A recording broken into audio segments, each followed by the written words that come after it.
Hey now, we are getting over, and I am the Silver King, Adam Silverstein, here to lead you through these hard times. With the latest WWE edition of your favorite professional wrestling podcast. That's right, Getting Over is back once again, less than a week away from the 2026 edition of WWE Elimination Chamber to break down everything that happened across Monday Night Raw and Friday Night SmackDown this week. And you may be saying right off the top of the show, Silver King, what are you talking about? How is this not an ultimate preview for Elimination Chamber? Well, I will tell you, because we had so much to cover on this edition of the show, Vintage Chris Vanini and your boy, the Silver King, we decided to separate out the ultimate preview. We're going to do a special bonus episode for you on Wednesday. Not only will we break down all 4 matches on the Elimination Chamber card, we'll give you a preview to our expectations for WrestleMania. We'll cover a couple additional news items. We will have a fully fleshed out bonus WWE episode for all of your ear holes, additional performance enhancing audio coming your way. That means this is going to be a 4-episode week here at the Getting Over Wrestling podcast. Your WWE breakdown here on Tuesday, your WWE Elimination Chamber Ultimate Preview on Wednesday, an NXT and AEW show as always on Thursday, and of course Saturday, as soon as the PLE goes off the air, your 2026 WWE Elimination Chamber Instant Analysis. If you have not already subscribed, make sure you hit that button on whatever platform you're listening to the Getting Over Wrestling podcast right now. Some of those may be Apple Podcast and Spotify. And if you're listening over there, please remember, it's all about Defy. So please, folks, stop being marks for yourselves and go back to being a mark for me. Go back to being marks for the Silver King and Vintage. Leave us a 5-star rating on Apple and Spotify. On Apple, if you take a little extra time and leave us a 5-star written review, we will read it live right here on the show. Also, do not forget to follow us on social media at Getting Overcast on Twitter and Blue Sky. You get episode drops, news, analysis, highlights. You can send in questions and comments for the show. Ahead of Elimination Chamber, you can vote in pre- and post-show polls that will factor into our instant analysis on YouTube. When you subscribe over there, you can listen to the show and you can watch full-length video interviews. We have some irons in the fire for multiple WWE interviews on the road to WrestleMania 42. No matter where you want to follow us, it's always at Getting Overcast. Vintage, welcome to the show. We discussed this last week, a little interesting twist. You did not go to SmackDown in Dallas 2 Fridays ago, but the Silver King did indeed attend SmackDown in Sunrise, Florida. They call it Fort Lauderdale. It's not, it's Sunrise. This past Friday. And I got to tell you, this is the second WWE television show I've attended in the last, let's call it 18 months. The first was a Raw in the exact same venue. This SmackDown blew that Raw out of the water. And I gotta tell you, maybe it's because I was there and I'm a little biased. You can weigh in and we'll talk in greater detail momentarily about SmackDown and Raw.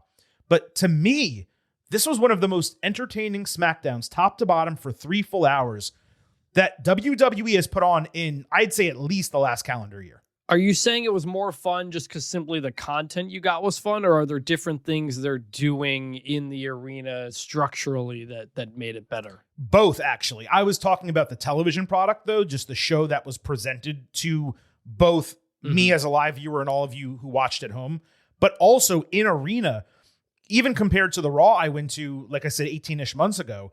Were there down moments? Like, yeah, of course, because there always are, like the Mark Nash do the fan sign segment, and there were, WrestleMania commercials here and there, but even the downtime was relatively limited. I never felt bored watching a live WWE TV show, and I've felt that way, I don't know, the last 6 or 7 of them that I've attended over the last decade or so.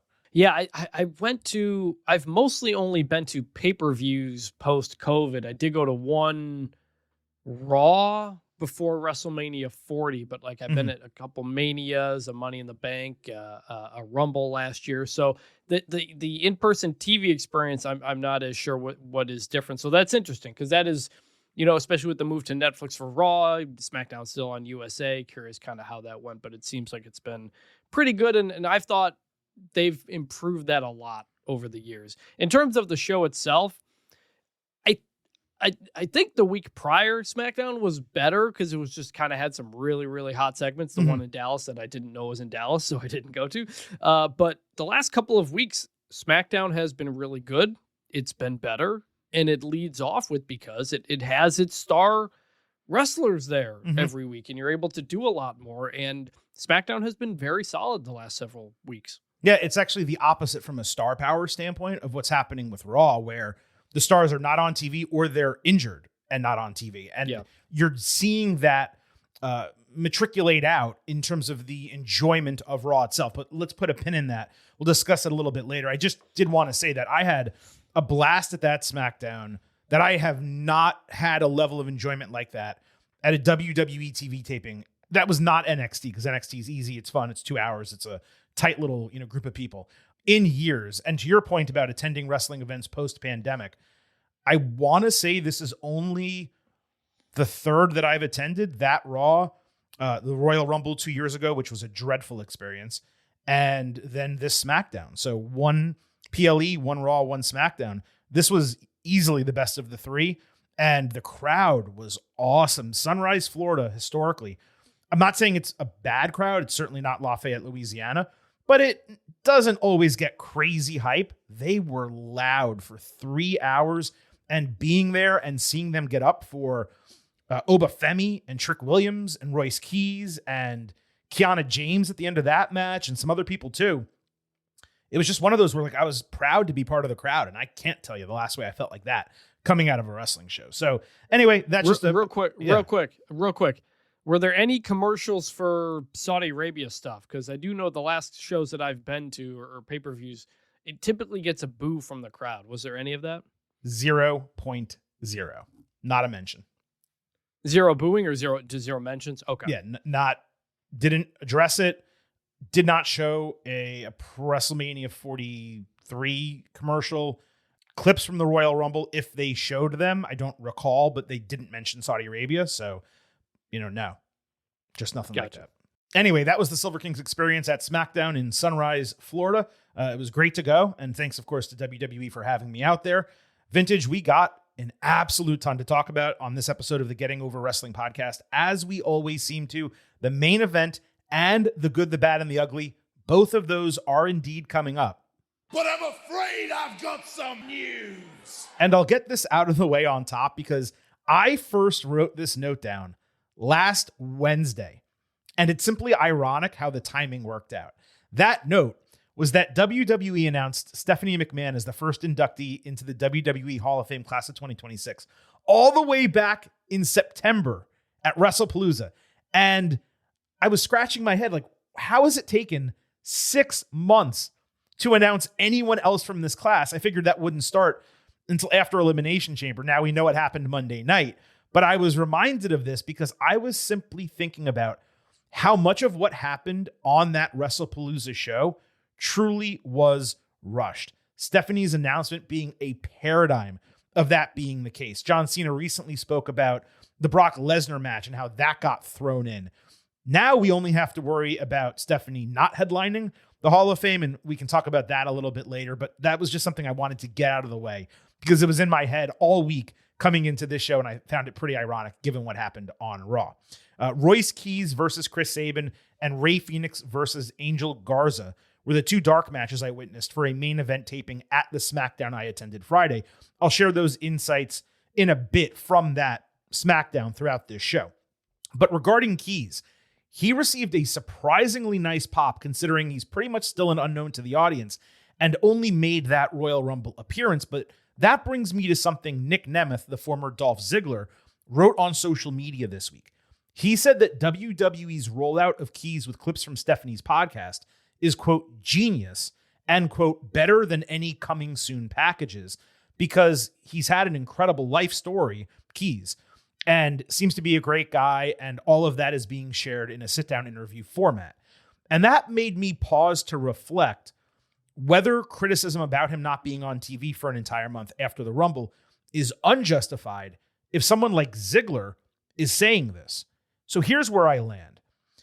If WWE was airing 90-second to 2-minute clips, full questions and answers from this interview with him digging into these topics across Raw and SmackDown, and they were using those as a replacement for vignettes and video packages, I would agree with Nemeth.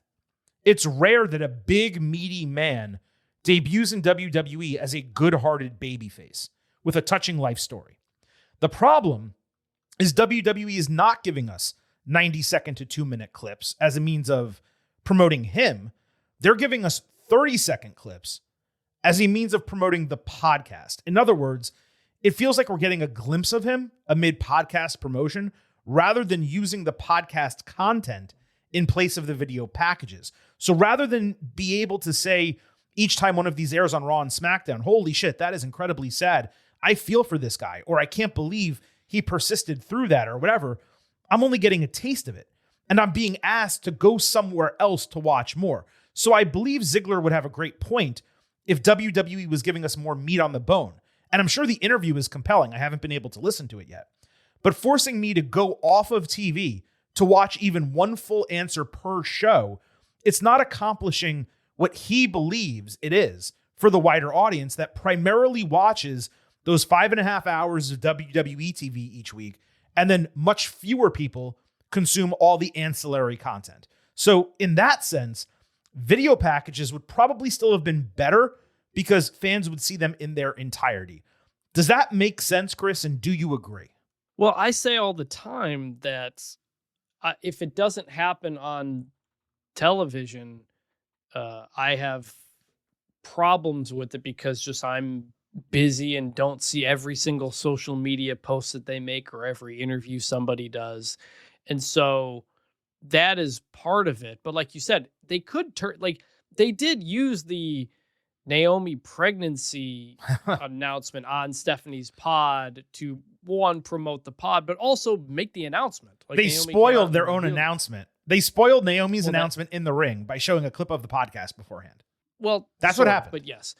And so like there is that. And so I saw some of the clips and I don't know anything about his background before he got to AEW. And so I saw some of the clips and I was like, oh, interesting. They're telling a character story. What do I always say on the show? We need to know who these people are in order to connect with them as characters. Mm-hmm. And they are, I guess, attempting to do that here with Royce Keys. But like you said, it's more of just like a tease. It's a tease to go check something else to go listen to the interview. Exactly. To watch it. And I listen to too many podcasts as it is. I don't have time to go track down another Royce Keys interview.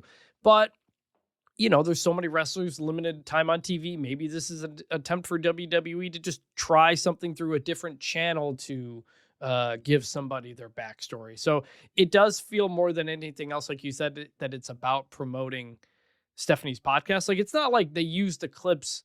Like you said, you can use the clips as a video package. Exactly. But it's not really that. Like, sorry to interrupt you. You could make, yeah. Sorry to interrupt you, but like, you know how they do like the Michael Cole exclusive sit-down interviews, and you hope, oh my God, they're going to give us a 6-7 minute interview segment. There's going to be meat on the bone. And it never is that. It's about 90 seconds, 2 minutes, and then it ends. Take that same allotment of time. I'm not telling you to retape it. Run a 2-question segment from Stephanie's podcast. You're promoting the podcast, but you're also giving us a fully fleshed out answer from Keys about something you want us to see. And in my opinion, everyone is better off for it. Instead, you're showing us a 30-second clip to promote the podcast, just as you would when Jey Uso was on Cody Rhodes' show or anyone else was on any of these other podcasts. So like, I appreciate Nemeth's take, and I believe it could have been genius to do it this way. But it's not really what they're doing because we're only getting brief snippets of it.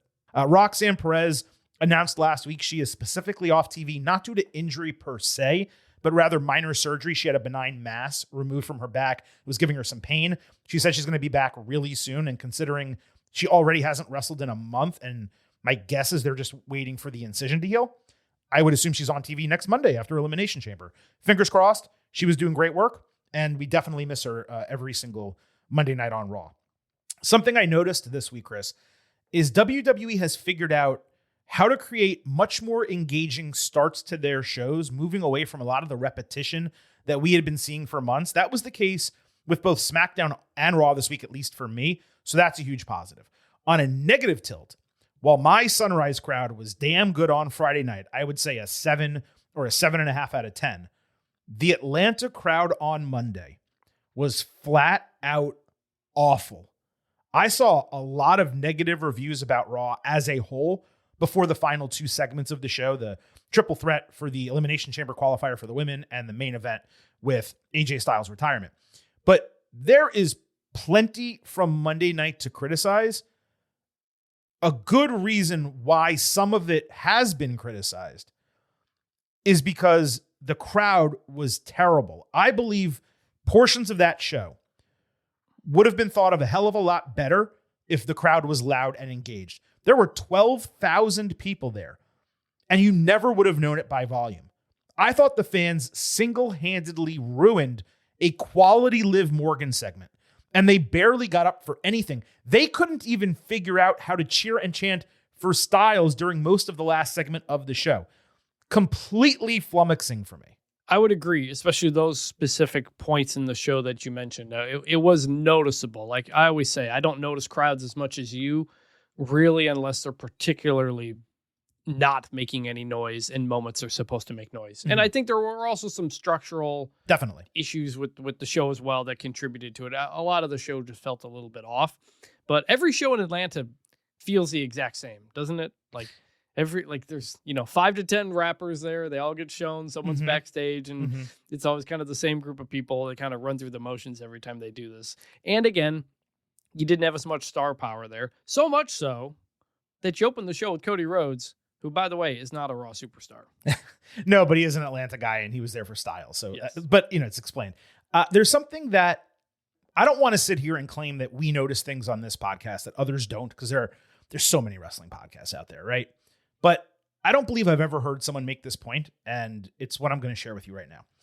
WWE puts forward a couple of Raws per year that you wouldn't necessarily know it just watching the program live. You have to really check out the ancillary content. And I don't think I've ever used the word ancillary on this podcast in 6 years. I just used it twice in this opening segment. But if you don't notice the ancillary content around a particular episode of Raw, this episode was the second this year that was, for lack of a better term, co-promoted by Netflix. They had stand and repeat banners for celebrities to take pictures in, before the show began. A ton of celebrities ringside, mostly rappers, as you mentioned. They did a special thing with the AJ Styles tribute. There were some executives in attendance. This is what happened with the initial Raw on Netflix last year. The opening show this year that we criticized because it seemed clunky. It appears to me like whenever WWE does one of these co-promoted shows with Netflix, something consequently happens to the creative where the show doesn't flow the same, it doesn't hit the same, the crowd doesn't react the same. And it doesn't necessarily make sense, but it is now a consistent trend over the last 14 months, dating back to the original Raw on Netflix, January 2025. So I can't tell you why. I wish I could. I'll investigate. I'll ask questions. Maybe we'll have an update in our buymeacoffee.com/gettingover deal, or maybe I'll provide it here. But it is something I've noticed every single time one of these shows gets boosted further by Netflix. The Stranger Things Raw is the one I was thinking about being the other example. The show kind of goes off the rails for one reason or another. And it could be happenstance, it could be circumstantial, or it might be something that's happening creatively where they do less wrestling and more storytelling, and they just shove stars on the show, but those stars don't have a reason for being on the show. Cody Rhodes, to your point, and CM Punk even were both there, and Paul Heyman and Brock Lesnar, actually, all 4 of them. They did in-ring segments where they said absolutely nothing. All 4 of them, they said nothing. Mm-hmm. And it perhaps was because they just wanted stars on the program because there were special people in attendance. So moving away from that take from me and the crowds of the shows. Last week, Chris, I discussed how it seemed like SmackDown and Raw were meeting in the middle quality-wise. Raw was degrading. SmackDown was seriously improving. If you think about each show as a line on a graph, and you say last week those lines met. This week they parted, and they're going in opposite directions, with SmackDown the clear no-brainer better show for the first time in a long time. I know more attention is being paid to creative on Friday nights, but it's tough to understand why Raw is being booked the way it has been in 2026. Yes, there have been some major injuries, one after another for months now, but there's still serious talent either being booked poorly or not being used on the show at all. The dominant women's division has disappeared. Raw has suddenly become a shell of what carried WWE over the latter half of 2025. That happening on the road to WrestleMania is insane. Yeah, I mean, I don't want to repeat too much of what I said in the opening, but look, you don't have Roman Reigns, you don't have Braun Breaker. Now you may have another injury down. We don't know when Seth Rollins is coming back. LA Knight's was out for a while going out to the Rumble, but you would like to see more momentum right now. And I think we knew from the moment Roman cut that promo against Punk and then announced he wouldn't be on TV again for till after Elimination Chamber, that we were just kind of going to slog our way to Elimination Chamber and then really take the road to WrestleMania seriously once we got out of it, especially on Raw, and that's what it feels like. That is true. I do feel, though, that it's more of a women's division issue. Like Becky Lynch in a feud with AJ Lee that isn't working as well as it should. Maxine Dupree and Natty getting time every week instead of Bayley and Lyra Valkyria. We'll talk about that more a little bit later. Rhea Ripley and Io Sky doing a lot of their work on SmackDown instead of Raw. That's a lot of talent that was on TV every single week. Asuka and Kairi Sane also. That just isn't either on TV, or if it is, it's doing things that are much worse than what they were doing 4 or 5 months ago. So that is just something to keep in mind as we go through this episode of the Getting Over Wrestling podcast. And we have an absolute ton still left to discuss, but I do need to remind you here at Getting Over, I happen to love the number 5. and I hope you do as well, because for $5 a month or $50 for the entire year, you can become an official Getting Over head. Just visit buymeacoffee.com/gettingover, sign up. You'll get bonus audio, the fastest 5 minutes in professional wrestling, instant reactions to every major show, and exclusive news analysis posts every week. It's $5 per month or $50 per year. For us, it keeps the lights on, allows us to have the show going, and it gives you extra content as well. Please sign up. buymeacoffee.com/getting over. All right, Chris, it is time to discuss everything that happened across SmackDown and Raw this week, and we're kicking it off as we always do by sliding into the main event. This is the main event. Cody Rhodes opened SmackDown, but before he could even speak, Jacob Fatu came out saying he could wipe out Cody, but he's actually concerned more with Drew McIntyre. The WWE champion did not enter with Nick Aldis, instead informing that McIntyre was given the night off because too much was at stake. However, McIntyre was actually sitting in a suite with a microphone in his hand, funny how that works, saying he's the champion, he does what he wants, he loves SmackDown so much, he bought himself the space so he could watch it live. And I just want to briefly pause here because this is a trope with professional wrestlers who buy suites in every promotion ever. WWF, WCW, WWE, AEW, doesn't matter.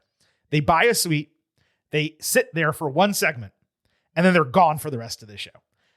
I wanted Drew McIntyre, his ass in that suite for at least multiple segments on Friday night. Do you ever think about that when they put someone in a suite like that? I often think it would be better to do it like that, but I think they do the bare minimum there are a few times when it lasts longer. When John Cena didn't have a match at WrestleMania 34 and he watched the most of that very long show in the seats. Mm-hmm. You know, that was pretty fun. I remember WrestleMania 17 when the WCW guys were there with Shane up in the suite. That was throughout the show. And it's an opportunity to just instead of just doing the classic wrestling thing, put a little bit more effort into it and have some fun. Have Drew McIntyre live tweet the show. Exactly. From there. Yes. Yes. There was a good basic idea that with just a little bit more effort, you could have really made stand out. And instead it's just kind of a normal thing. Now, based on what I'm going to explain next, they did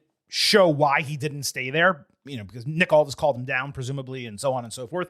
But in the moment, I was like, man, to your point, I want him tweeting during the show. I'd love to see him react to the Elimination Chamber qualifier with interest, let's say, based on who won, or pop for someone's promo, or whatever the case. Little, picture-in-picture side of the screen every once in a while, taking a shot up to him, seeing what he's doing. Have Wade Barrett or have any of the backstage interviewers leave the backstage area, go up to the suite, interview him during the show. Hey, Drew, you're up here. What'd you think about that last match? What do you think about Trick Williams being your new potential challenger at WrestleMania? So on and so forth. I just thought that would be slightly better than what they did. Anyway, Drew said Jacob was all bark, no bite, so Fatu started destroying security until Aldis talked him down, saying if he didn't calm himself, he'd get suspended, miss Elimination Chamber, and WrestleMania. McIntyre boasted further, saying the whole world is after him because he's champion, but Rhodes countered that everyone hates him because he's an asshole.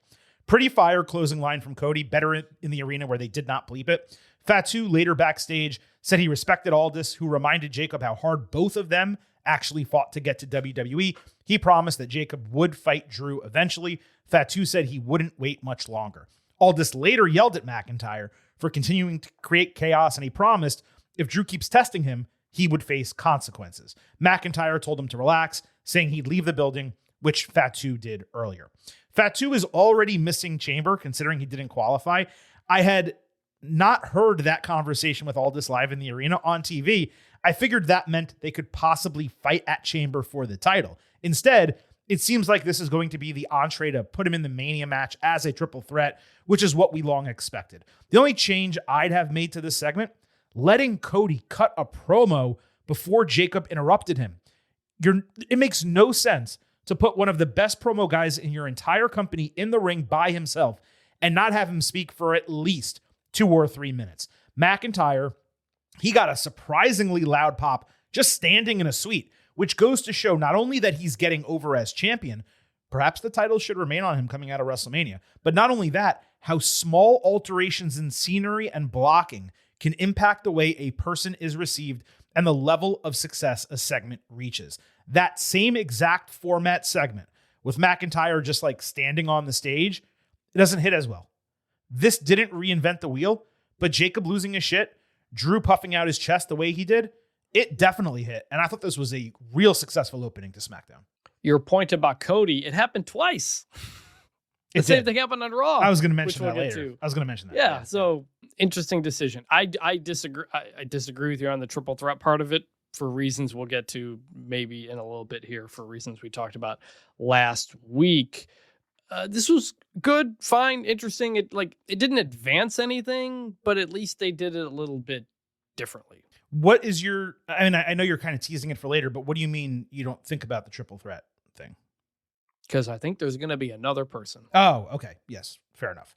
And that leads us to the next part of this main event. Cody came across Sami Zayn backstage, saying he had nothing to be ashamed about for losing to Drew at the Royal Rumble. Sami immediately snapped at him for taking advantage of the opportunity created by Zayn, helping Cody during the Elimination Chamber qualifier last week, suggesting it was a knife in his back. Rhodes admitted as much, but said that's what it takes to become WWE champion. And it's precisely why Zayn has not summited that mountain, because he never capitalizes on his opportunities. Sami shot back that Cody is the golden boy, QB1.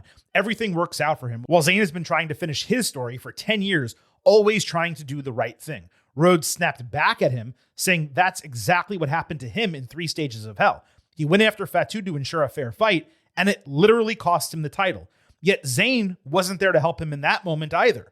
Cody said Sami could beat nearly every guy in the locker room, but it's not Rhodes or the system standing in his way, only Zayn himself. Cody stormed off. Sami smacked some plastic bottles off a road case, and Trick Williams rubbed it in, saying he's going to get the job done, which Zayn cannot say for himself.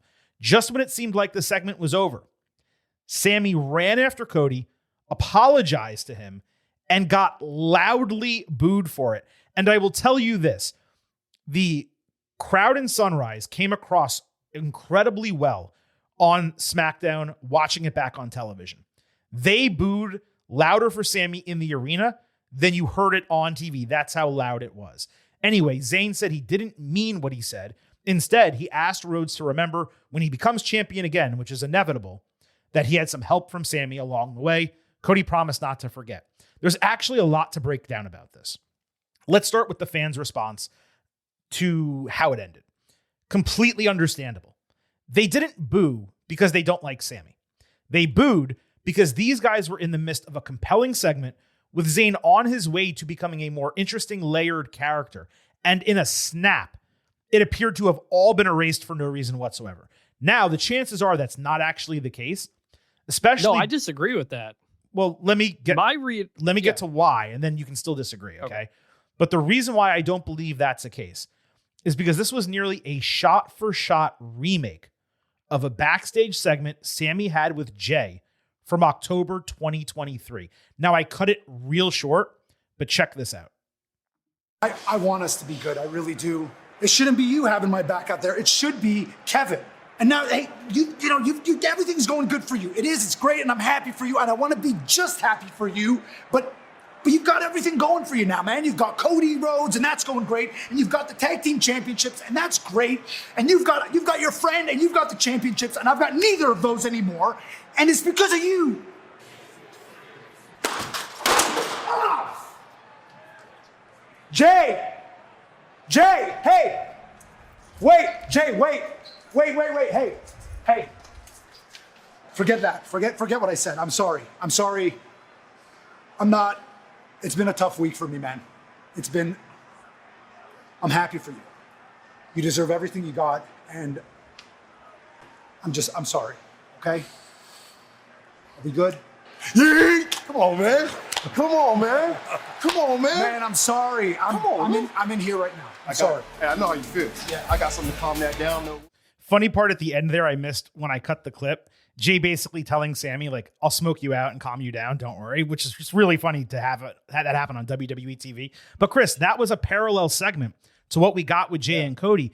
And I believe that was done for a reason. My hope is that this was a long-term swerve with Sammy saying he's good, but not actually being good. It keeps eating away at him until he snaps. But go ahead and give me your perspective if you feel differently. No, yes, that is 100% what it was. The crowd booed because they want Sammy to stand up for himself. Right, that's what I'm saying. That's what they were.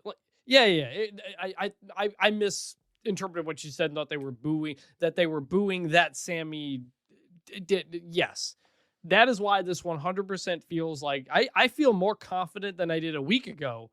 We're going Fatal 4-Way. We're going Sami Zayn's winning this thing. Like, they are setting it all up, clear as day here. Drew has potential consequences if he keeps messing around. Jacob Fatu will get a shot at some point. They're getting the crowd behind Sammy. Cody's acting kind of heelish, pinning Sammy last week.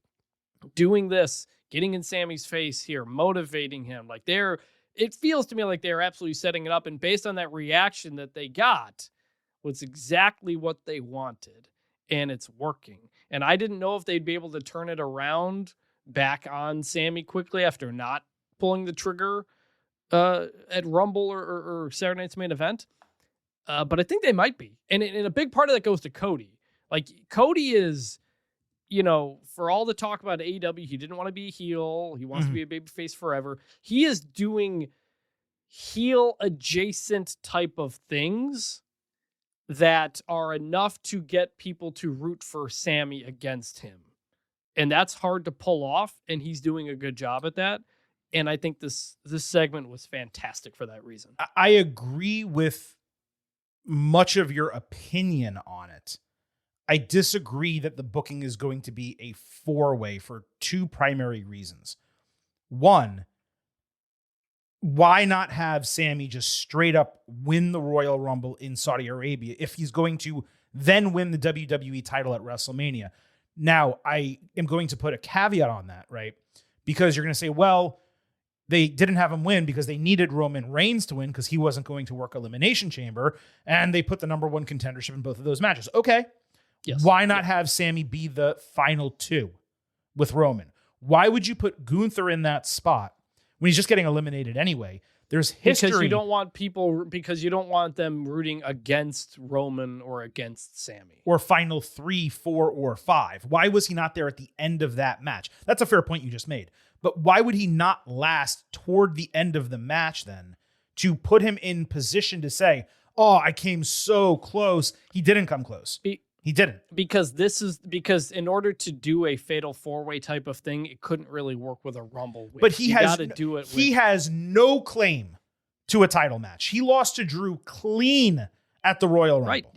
And right now he doesn't. But they will come up with something as a way to do it. Because you wanted to do Roman Punk, and if you want to have Sammy have his moment, you got to have Cody in there because you got to have him in a main event, and Drew's the champion. All right, let's just throw them all together, and Drew's going to keep interfering in everybody's matches, and it's going to come back on him where he doesn't have one opponent. He's going to have several opponents. I'm going to tell you this.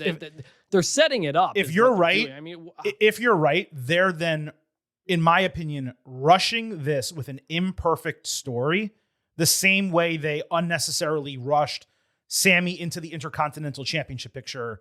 Was that 2 years ago at WrestleMania when it should have been Chad Gable and instead it was Sammy? It's going to be identical to that if you're correct. The reason I disagree is I don't think he's hit rock bottom yet. He still needs to do that. And rock bottom would be missing WrestleMania or having another match at WrestleMania, let's say against Trick Williams. They keep feuding one-on-one and getting in each other's way, losing to an upstart on the biggest show of the year where you thought you had a chance to win a championship.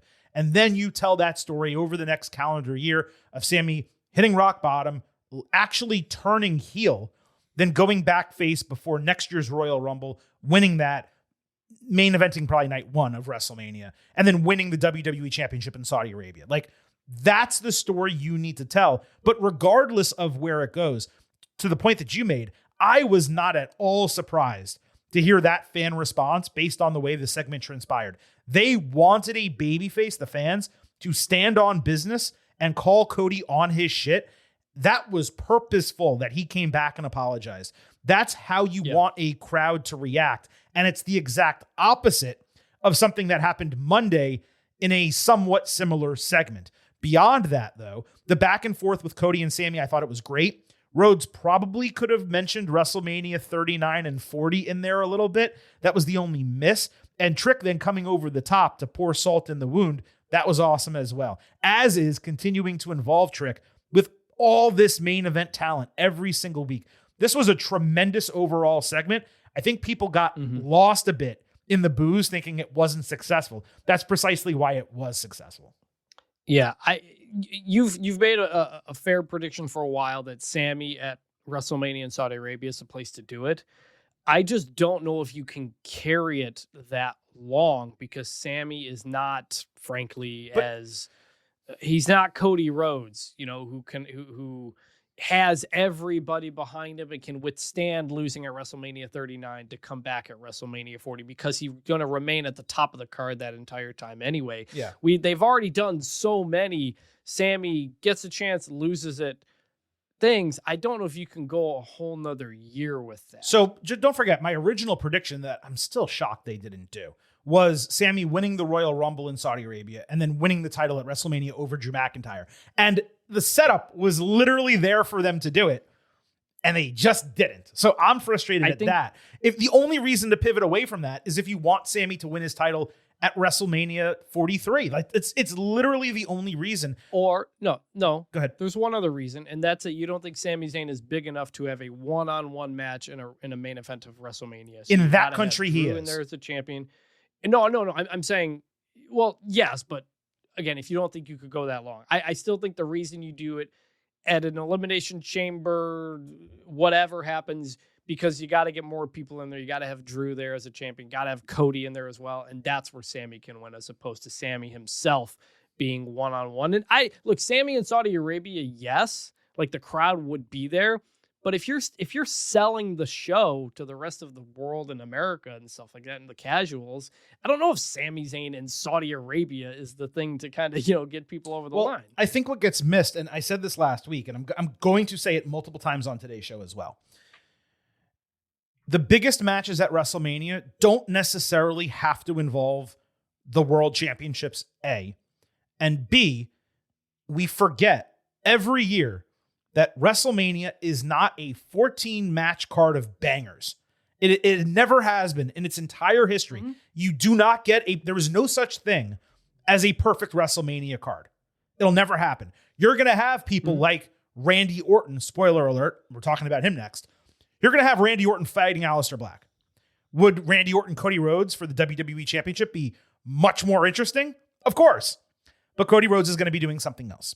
And so on down the line. That's just how it goes. So, I don't mind this being a triple threat. I wouldn't have minded it being a four-way, but I do not see how they can legitimize Sammy as receiving another championship opportunity when he lost clean to the current champion less than a month ago. To me, that doesn't Uso work. just did that. No, I'm saying he lost to Gunther, then won the Rumble, and then beat But he won the Royal Rumble. He earned it. Right, but I'm saying the idea that you can't lose Sammy to the champion can't and then earn very it. quickly beat him. Sammy can't earn it. Jay earned it. That's the difference. There are a myriad ways in the history of pro wrestling. Not that you could for do the it, but guy we'll in see. Sammy right now, who is the coldest he's been in a while. If this was peak Sami Zayn popularity, I agree. But it's not. I disagree because that's what I think. That's what I think Friday's segment was, reheating him back up, and it worked. He got booed. Yeah, but that's heat. That's good heat. That's what you want. It was That's good heat. people reacting to. Yeah, it. but so is he going to be a heel in the match? Is he going to win the title as a heel? No, he's going to eventually, something's going to happen. He's going to stand up for himself to Cody or something. Cody. So he's going to attack Cody and fight get cheered Sammy for doing that? one-on-one. It'll be like Cody wins the chamber, Sam puts a spot on the line, and Sammy beats him or something. Like you could easily do that, or McIntyre interferes in the chamber match, and Aldis says that's it. That I can see all happening. These guys, Yeah. like I can see fun things. McIntyre and or Jacob Fatu interfering in the chamber match. That I can definitely see. Let me tell you what the real booking should be, okay? It should be revealed either after Elimination Chamber or maybe after WrestleMania that Sammy is the one who attacked Jacob Fatu. Ooh, Hit him with a haluva kick right to the jaw. That's why his teeth came out. That's a big meatball hanging out there. And coupled with his potentially insincere apology here, it would be a real nice combination to turn Zayn heel relatively easy. You build that character through SummerSlam into the fall. And you figure out a way to turn him babyface before the Royal Rumble. Have him win that. Go on to WrestleMania. Win at a WrestleMania 43. that is a lot more interesting than he just hits rock bottom and we don't see him for a long period of time. If he has a good heel run, could be another way to do it. Heel run, wins the U.S. title, does something like that, and then switches it up. Anyway, we got a lot more to talk about, but that was a great conversation. Randy Orton versus Aleister Black. Orton backstage was in the midst of addressing the fact that he'd fight Rhodes in the chamber when Black and Zelina interrupted, wondering what happened to the fire inside of Randy that used to destroy the roster up and down. Randy turned the disrespect into a challenge, and when he left, Aleister was sure he'd be able to dig up that old Orton.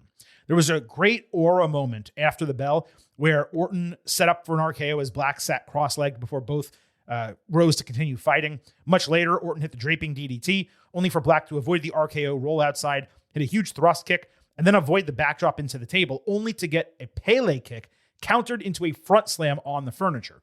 Orton then did a draping DDT off of the announce table ringside. I haven't seen that in a long time. But as he rolled Black into the ring, McIntyre ran out of the crowd, caught him with a belt shot to the dome. The referee's back was turned. Rhodes ran McIntyre out of the ringside area into the crowd. But as both competitors rose, Orton got caught cold with Black Mass for the upset 1-2-3, and unfortunately, a mediocre heel response. McIntyre celebrated in the crowd like he was a god, kissed the WWE Championship, Black celebrated in the ring, and the show went off the air. Now, before I go deep, shout out Alyssa Lou. Before I go deep on my take about this booking, let me be clear in saying I seriously enjoyed this match. Both guys are on the wrong side of 40. This pairing 5 years ago would have been even better, but this was a classic professional wrestling match where they proved to be even matches for one another. Black took 2 draping DDTs, never ate an RKO. He escaped and countered a lot of Orton's signatures. He proved that he's capable, and he won with his finisher. McIntyre costing Orton because he hates him nearly as much as he does Rhodes, doesn't want him to be number one contender. That was smart, and it completed the show-long dominance shown by Drew. I would say McIntyre fleshed himself into the role of WWE champion more Friday night than he had since winning the strap. All 3 segments worked, and the crowd bought into him every single time. The only part of this that didn't work was the fan response to the match itself, but that was neither the fault of Orton nor Black. And that's what I want to spend time discussing. Before I get to that, Chris, what were your thoughts on the match itself and the booking with McIntyre at the end?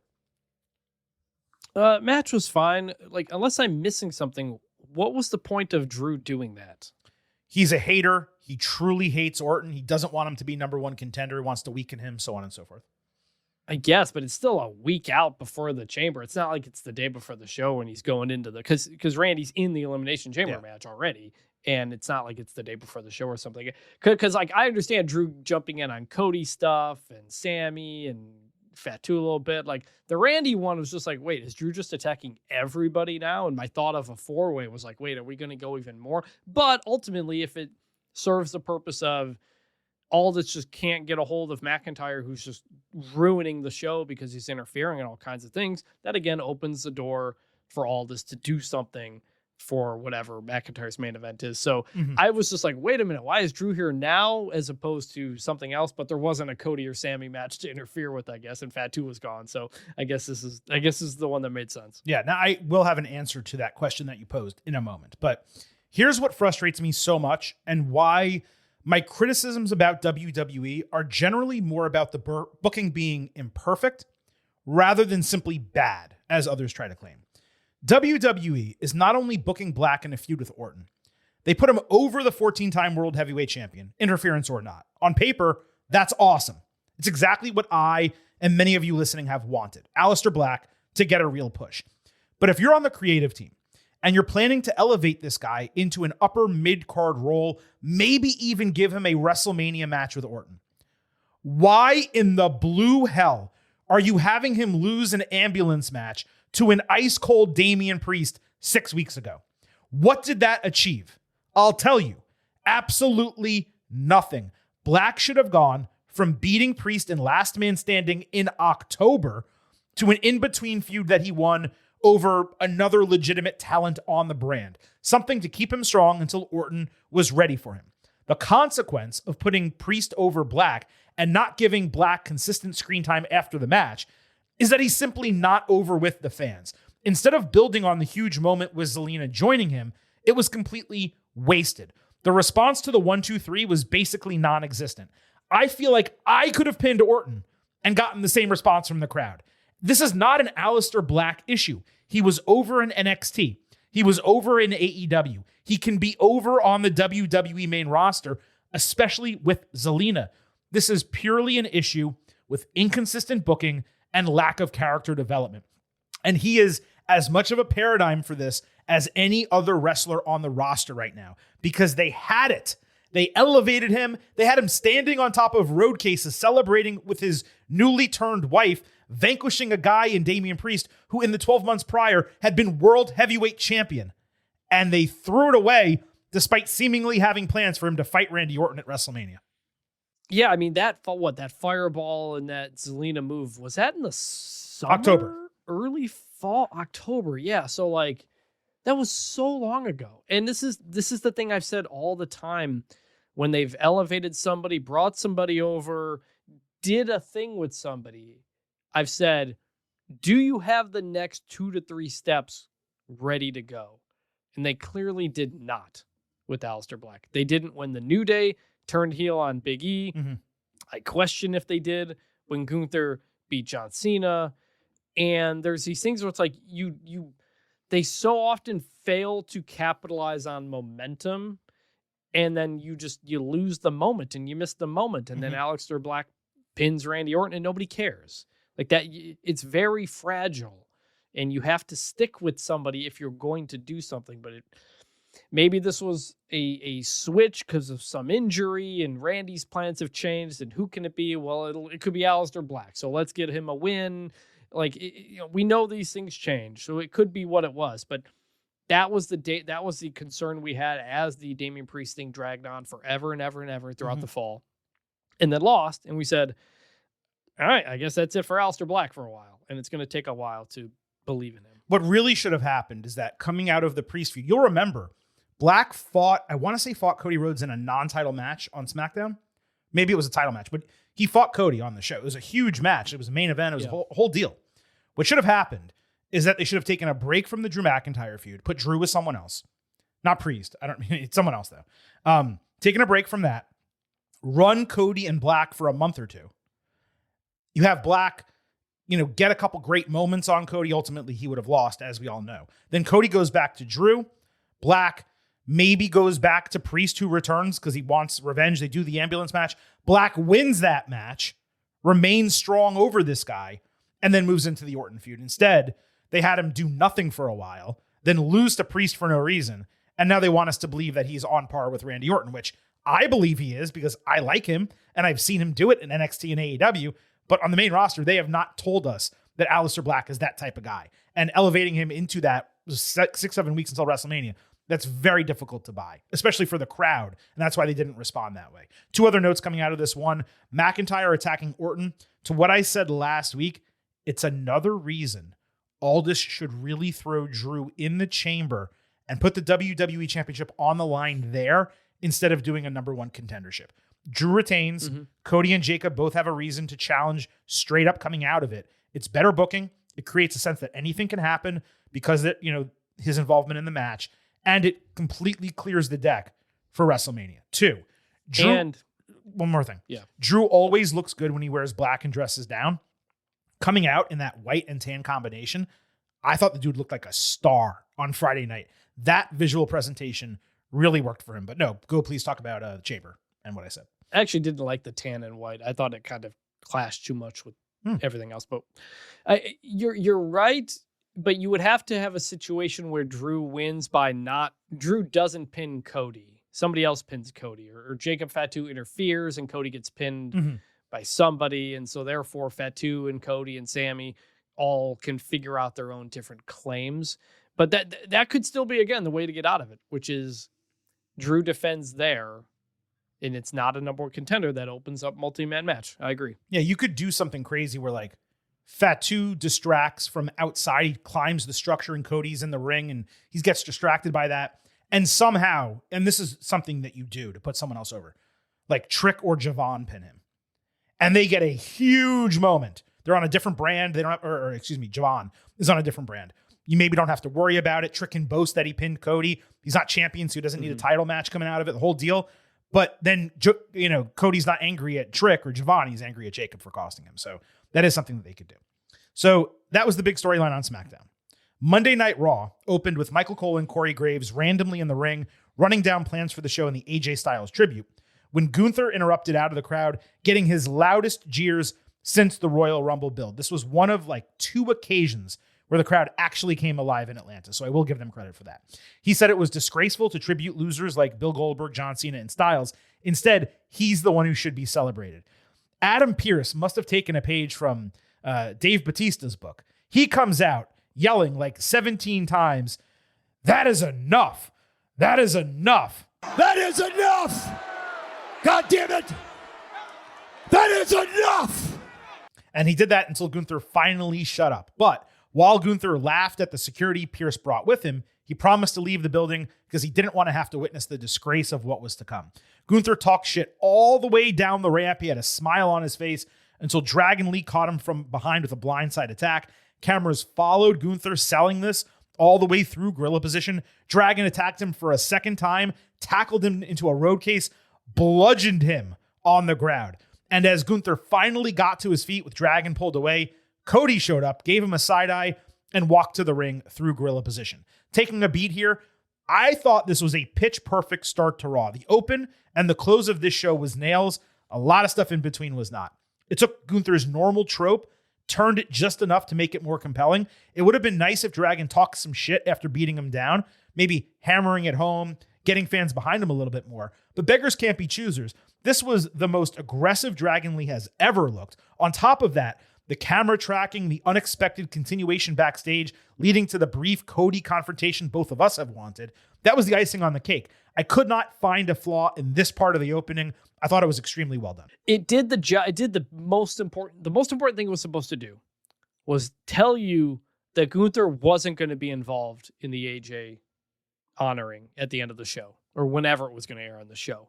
And that because you're coming in thinking, all right, well, Gunther's on the show. Is what's going to happen? I'm going to do something. They told you right off the bat, no, this really is going to be an AJ Styles honoring thing. We're not going to have Gunther get involved. Here's the way you chase him off the show. So for that, I get it.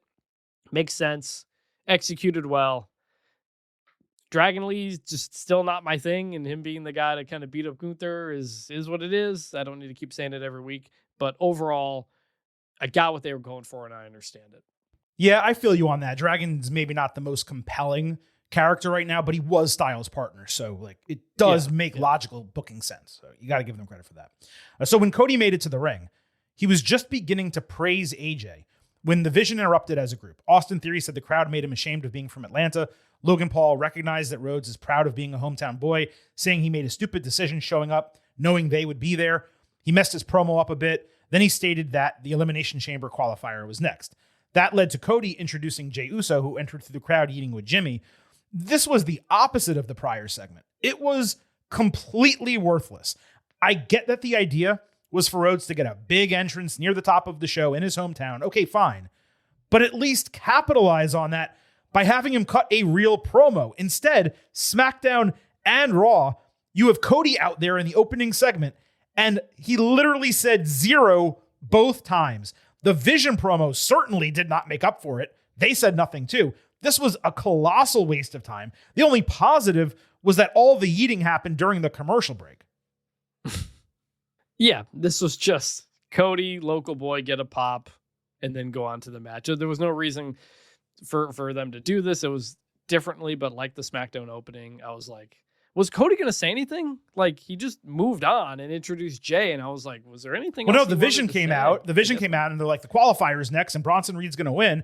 And he's like, well, he's going to have to get through my guy. Here's Jey Uso. And it's like, what? Right. That was the moment to go into, if there were in kayfabe, if he had anything more to say, because presumably he was scheduled to go out there, but just we're not doing it then. All right, show goes on. So this was the first of multiple in-ring talking segments that just didn't do anything. So just mark that in your book. This is number 1. We'll hit the other ones later in the show. We'll also talk about the qualifier in the next segment.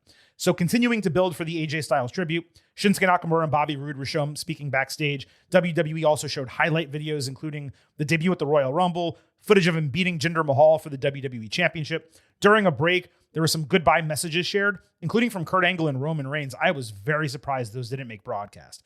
There was also a Bullet Club reunion with the Good Brothers, Tama Tonga, Tonga Loa, and Michin all commiserating. Frankie Kazarian and Abyss, Chris Park looking real trim in his costume. They were also shown backstage. Abyss coming out of a boiler room, which is kind of funny. It's like, in kayfabe, was he just there for all these years and no one bothered to open the door and all of a sudden he showed up? That also means Abyss is now WWE canon, as is Joseph Park, but we already knew that beforehand. Then we saw P.D. Williams, Jeremy Borash, Omos, who was back on Raw for the first time in 2 years, 3 years, something like that. That was pretty crazy, but ton of people backstage. The tribute began with a video package set to Creed's Higher, featuring massive names putting Styles over, including Steve Austin, John Cena, The Undertaker, Finn Balor, plenty of others. Tons of footage was shown from WWE and TNA, and Styles made his entrance when Raw is usually going off the air. He actually bumped into a stationary light on his way out. He's going to have a major bruise from that. I bruise every time something like that happens. Styles got dual AJ Styles and thank you AJ chants, joking off the bat about not wearing a suit because last time he did it, he turned on Cody. I got a lot left in the tank. Styles got choked up immediately for being able to formally retire near his home. He put over wrestling in TNA, Japan, and at WrestleMania. Styles said the Good Brothers taught him that making wrestling fun radiates to the crowd. He said he's done almost everything except be a full-time father. Cut to his family in the front row. Styles said all of his championships are no flex compared to having the best wife in the world. The way he spoke about her really got me. It was the most emotional part of this entire segment. Styles then turned back to wrestling, saying he knows his retirement didn't go the way some fans wanted at the Royal Rumble, losing to Gunther, but he found it poetic because he was able to go out 10 years from where he started. AJ addressed not leaving his gloves in the ring, saying he's a man of his word. He first laid down his vest, saying he put the gloves back on there because he wanted to leave them in the ring at home. Styles then placed the gloves on either side of his Phenomenal One logo, thanked the fans for their love. Styles then got a standing ovation from the crowd. The locker room came out, AJ chants, and then suddenly, out of nowhere, the Undertaker's gong hit. The lights went out, as they do. Taker rode down to the ring on his chopper before staring at the gear that Styles put on the canvas. Taker asked if Styles was really going to put his stuff down and leave, saying they have unfinished business. Taker then put his hand on Styles' shoulder, informing him he is the newest inductee into the WWE Hall of Fame class of 2026. Styles is not a great enough actor. You could tell he had no idea whatsoever that was going to happen. WWE actually did a bottom third fake out to make us think the show was about to end before Taker came out. Styles hugged his family in the ring. Raw went off the air. And afterwards, all the wrestlers ended up going into the ring. You can see clips of that online. This was beautiful. It was also a reminder that the Styles and Cena retirements were almost certainly the way they wanted to go out, not the way we wanted them to go out. I'm not talking about wins and losses or creative. I'm talking about the final moments in the ring as a performer. Styles wanted to retire at the Royal Rumble. His 2024 injury made it silly for him to retire at last year's WrestleMania. Yeah, we hemmed and hawed about the quick turn in storyline, the final opponent, certainly the location. But Raw being set for Atlanta on the back end, that was no coincidence. Styles had his final match 10 years to the event he debuted, and he formally retired 50 miles from his home with his entire family in attendance and tons of friends from his two primary companies watching along. And you know what? Even though we know Taker can barely move, let alone wrestle these days, I did for a second wonder whether they had some crazy stem cell treatment for his knees and they were both going to go out there at WrestleMania together, because Taker's last match was cinematic with Styles. His retirement was in front of no fans. The WWE Hall of Fame announcement is pretty obvious, though, and it seems like Taker is now not the Grim Reaper, but like the equivalent. Like, if he shows up randomly, you're getting inducted. I wouldn't be surprised if WWE does videos of Taker like showing up at people's homes like the NFL does with David Baker and the Pro Football Hall of Fame. Point being, Styles retired the way he wanted. The Hall of Fame moment clearly seemed to be a legitimate surprise. And in terms of a retirement tribute, I cannot think of many wrestlers who got a moment like this on WWE TV. Shawn Michaels is probably the closest. Ric Flair, I suppose, did as well, but he wrestled for many years after that. Taker, sure, at that Survivor Series during the pandemic, he did that in front of nobody. His was saved for the Hall of Fame when he gave that long speech. So that's the level at which Styles was honored. Hulk Hogan, Steve Austin, The Rock, Mick Foley, Bret Hart. I don't recall any of them getting moments like this. John Cena, yeah, he had the entire year-long retirement, but that final night was much shorter than what this was. Again, his decision. The only note I had, it would have been nice if everyone was on the stage for the entire speech, or maybe his closest friends were ringside, but I guess the idea was not to take anyone's eyes away from Styles himself.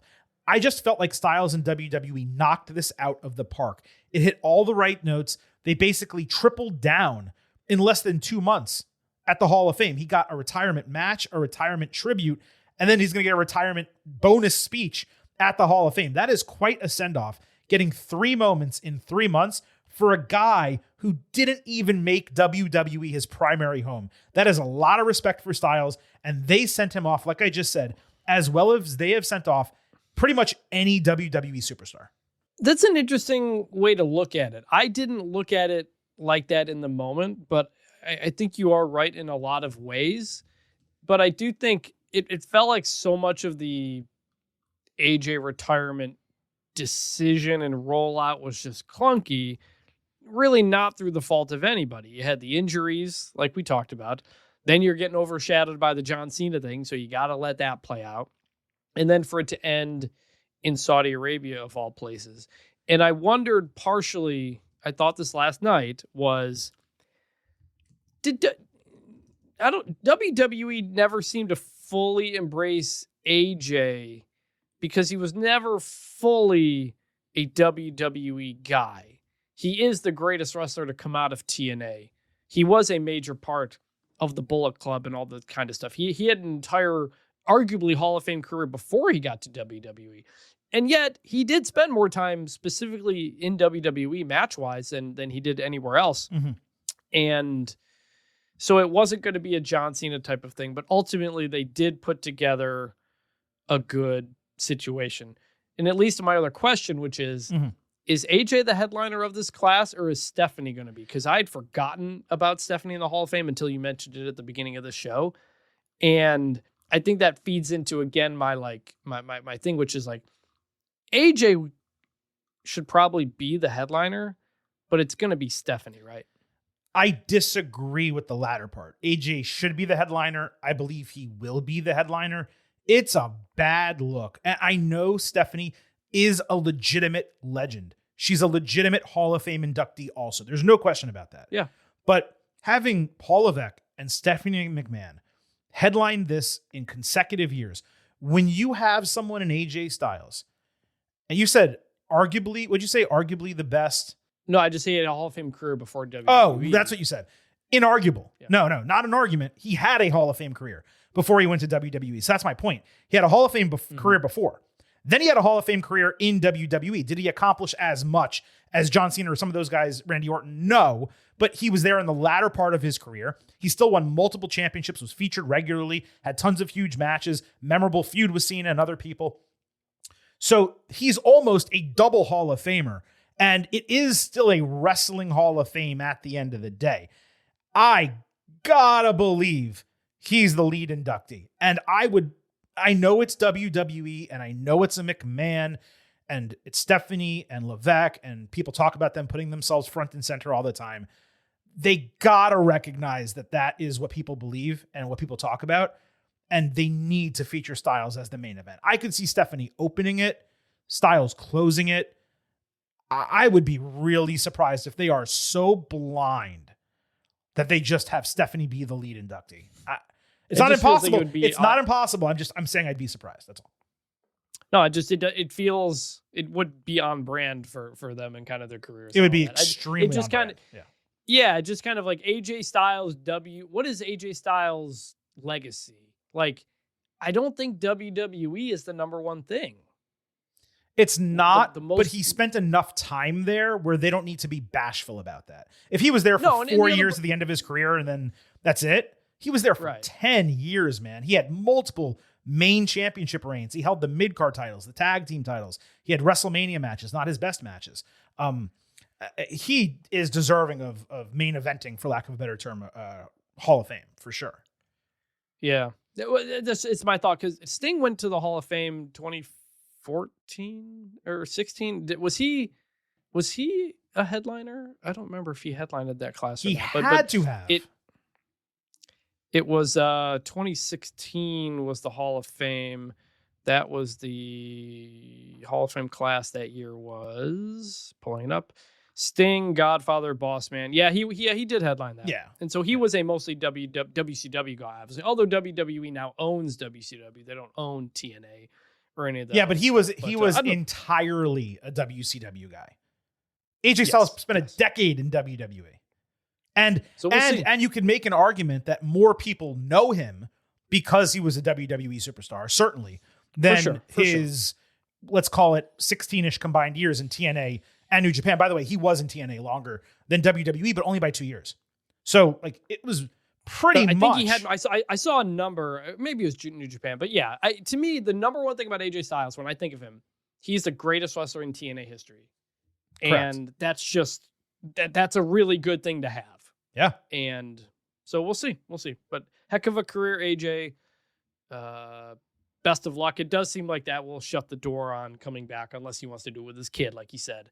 But it does seem like he is actually really stepping away. I could completely see him doing a one-off Saudi match in 4 years, or wrestling with his kid if he's in NXT and gets called up to the main roster. Whatever the case might be. Mm-hmm. I could see him making one-off appearances like that, because you can still be retired and then do that. Stone Cold Steve Austin, et cetera. But what you don't want to do is do the Shawn Michaels, where you embarrass yourself, and everyone thinks about that and talks about that with Kane and Undertaker and Triple H. That was an absolute disaster. Styles, he just has to really stay in good shape. And if he is, then that's the position that he can be in. You didn't say anything, by the way, about Creed's hire being used for the video package. I know you loved that. Here's my question. I'll give you a second to talk about it. But here's my question. Did you notice that WWE also on Raw played Bodies by, what is that band, Drowning Pool? Drowning Pool. Did you notice they played that during Raw on Monday night? So I didn't know this. The official song for Elimination Chamber is, like, I believe a rap cover of Drowning Pool. Oh, okay. So that's because I saw that Offset's song was the official theme. Yeah. But then when they ran the Elimination Chamber schedule, where they here's the countdown show, here's the kickoff, so on and so forth, I heard the chorus to Bodies, a remix version, but I heard the lyrics. Yes. Okay, so that's what it was. Got it. Yes. It's Offset and JID sampling Bodies by Drowning Pool. Okay. That is why the song is called Bodies. So yes, and also, yes, Creed, I can't believe I forgot to say this. Creed doing the AJ Styles farewell, using the Creed song, like, that's pro wrestling, man. Pro wrestling is back. You posted that on social media, got a lot of reaction to it. Creed is having another life here the last couple of years.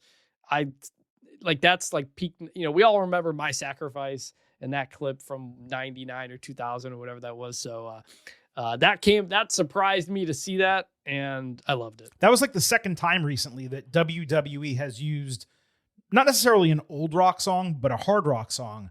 Or not, sorry, Creed is not hard rock. Let me completely clarify what I just said. But a rock song as opposed to a rap song in a video package that really popped you. Wasn't it like a Cody Drew title match package or something recently? They used Disturbed before the SmackDown match. That's the match where Drew won the title. They used a Disturbed song for that. I mean, a year ago, they used Papa Roach for the Cody Kevin Owens Royal Rumble match. Was great. That's right. They used 3 Days Grace for Goldberg before the retirement. So we've gotten a lot more rock over the last year or so just to mix it up. And it's been welcomed here from me. I love rock for video packages. I still like rap in most other usage cases, but for those video packages, it just hits different. It usually does. And it definitely did, even though it was Creed. Silver King's not a big Creed fan, but it was really the appropriate song for what AJ Styles was doing, especially because there were so many clips of him flying. So using higher just worked. Now, whether it's Raw, SmackDown, and NXT, or premium live events on Netflix, the Silver King and Vintage, we are all in with NordVPN. It is easy to set up. It's a drastically better viewing experience for WWE. You get the same high quality streams, except they become commercial-free shows.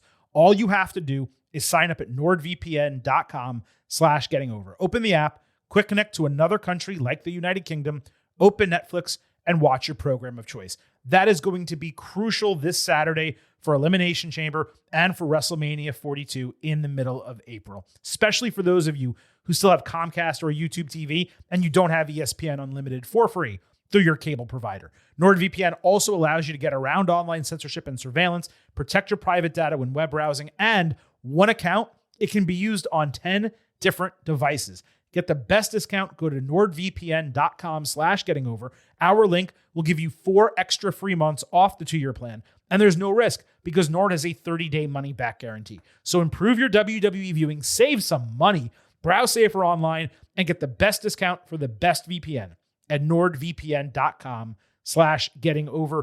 It is great to have NordVPN as the official singular sponsor of your boys right here at the Getting Over Wrestling podcast. And I am legitimately using that for Elimination Chamber this weekend. I have YouTube TV. I don't want to deal with the ESPN Unlimited stuff. Legitimately, I'm using, because of this, I figured out, let me use NordVPN. It works. It's easy. Not just saying that. I legitimately use it. Yeah, it's not just us saying, it's not just Vintage saying that. The Silver King saying that. The Getting Over Wrestling podcast is saying that. And I'm telling you guys straight up, I don't watch anything normally anymore. I use NordVPN for Raw, SmackDown, NXT, WWE PLEs. I use it to watch Saturday night's main event on YouTube rather than Peacock. That way I avoid any commercials. I do the same thing with the AAA show every week on Saturday. I connect to Albania. I get no commercials on YouTube. I see the entire show. I know Albania is random, but there's commercials still in the United Kingdom and a lot of other places on YouTube. So you have to pick a random country like that to get no advertising. Everything is easier. Everything is better. I've had zero issues. NordVPN.com/gettingover. We have a ton left still to discuss from Raw and SmackDown this week. And Chris, let's get to all of it right now in the good, the bad, and the ugly. Hey, yo. Survey says one more for the good guy. Say hello to the back. Don't sing it. Bring it. Liv Morgan and Dominic Mysterio came out at the start of hour 2 approximately for Liv's WrestleMania announcement.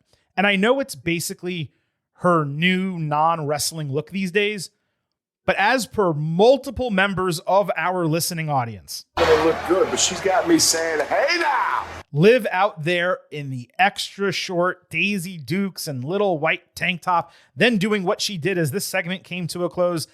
We got to ring the bell.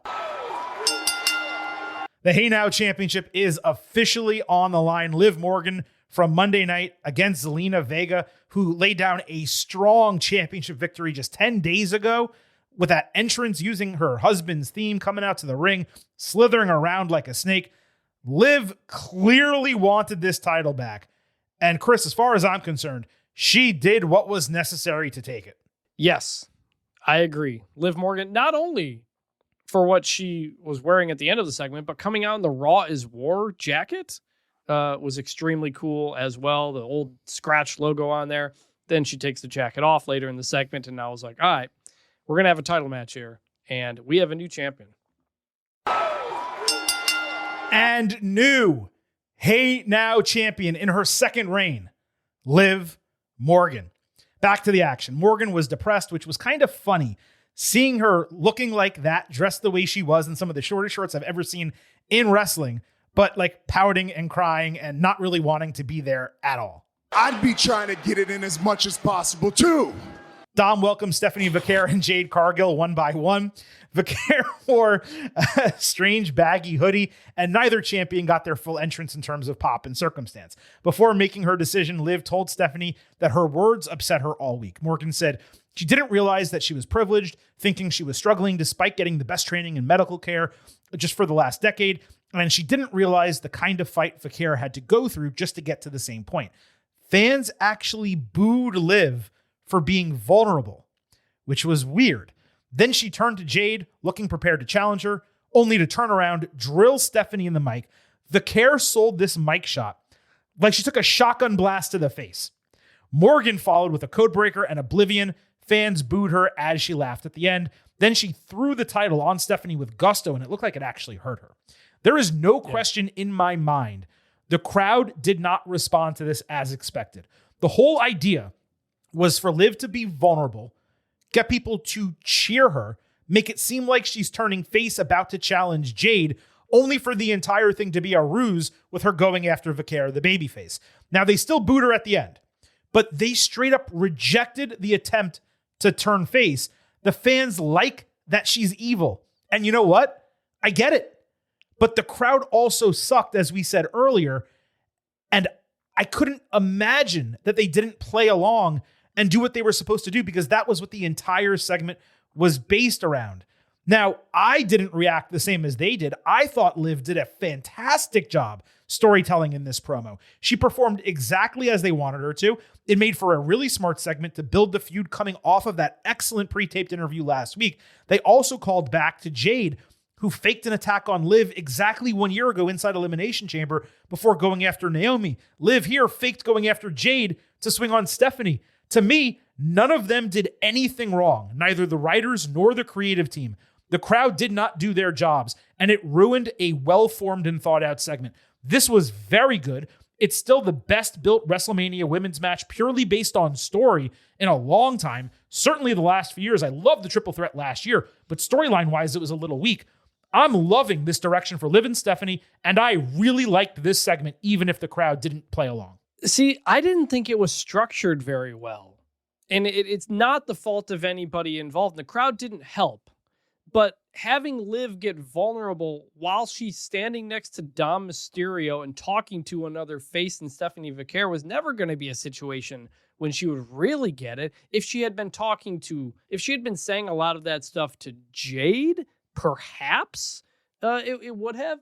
But they had never really done enough to make us believe she was going to pick anybody different. So it wasn't shocking when she turned and hit Stephanie Vaquer. And guess what? You're not going to believe this. Stephanie Vaquer got blindsided by somebody punching her. That's never happened in the history of pro wrestling. Like, it's like every week this happens to her. And so all of it, I just didn't think was structured as well. And I thought Liv could have gone a lot deeper too in terms of what she was saying. Like talking about working at Hooters and all this kind of stuff. Like she really does have a really interesting backstory. And like we said last week, really has come from a lot, but it just didn't compare to what Stephanie said.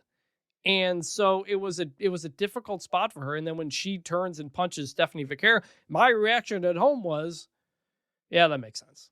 Like, I wasn't shocked. I wasn't pulled in, but I don't think there's anything really could have done to do that just because of the way it was set up. But if the fans had cheered her for being vulnerable, and then she turned over to Jade, it would have raised the idea was they start cheering her. She turns to Jade. They go, oh, wow, she's actually going to challenge Jade. And then she turns, hits Stephanie, and gets booed to all hell. That was what it was supposed to be.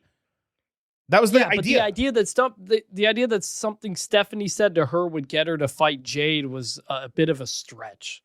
Like, because you never not to get her really to fight Jade, to get her to respect Stephanie and see her as, taking a similar path, a more difficult path than her, and reduce her hatred, and therefore focus on the actual heel as someone who had just become a babyface. But it was all a ruse the entire time. Like, I'm not arguing with you. Your opinion is completely legitimate. I just want to be clear. I'm just kind of backing up what I was saying because, there's so many things I criticize. I just talked about it earlier with Aleister Black and Randy Orton and the booking mistakes they made.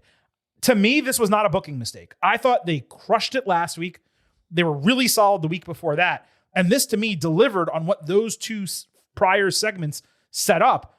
I just think if you did that in Madison Square Garden or Charlotte or in front of any of these other crowds that understood what was happening there and got behind Liv, the whole thing gets delivered differently.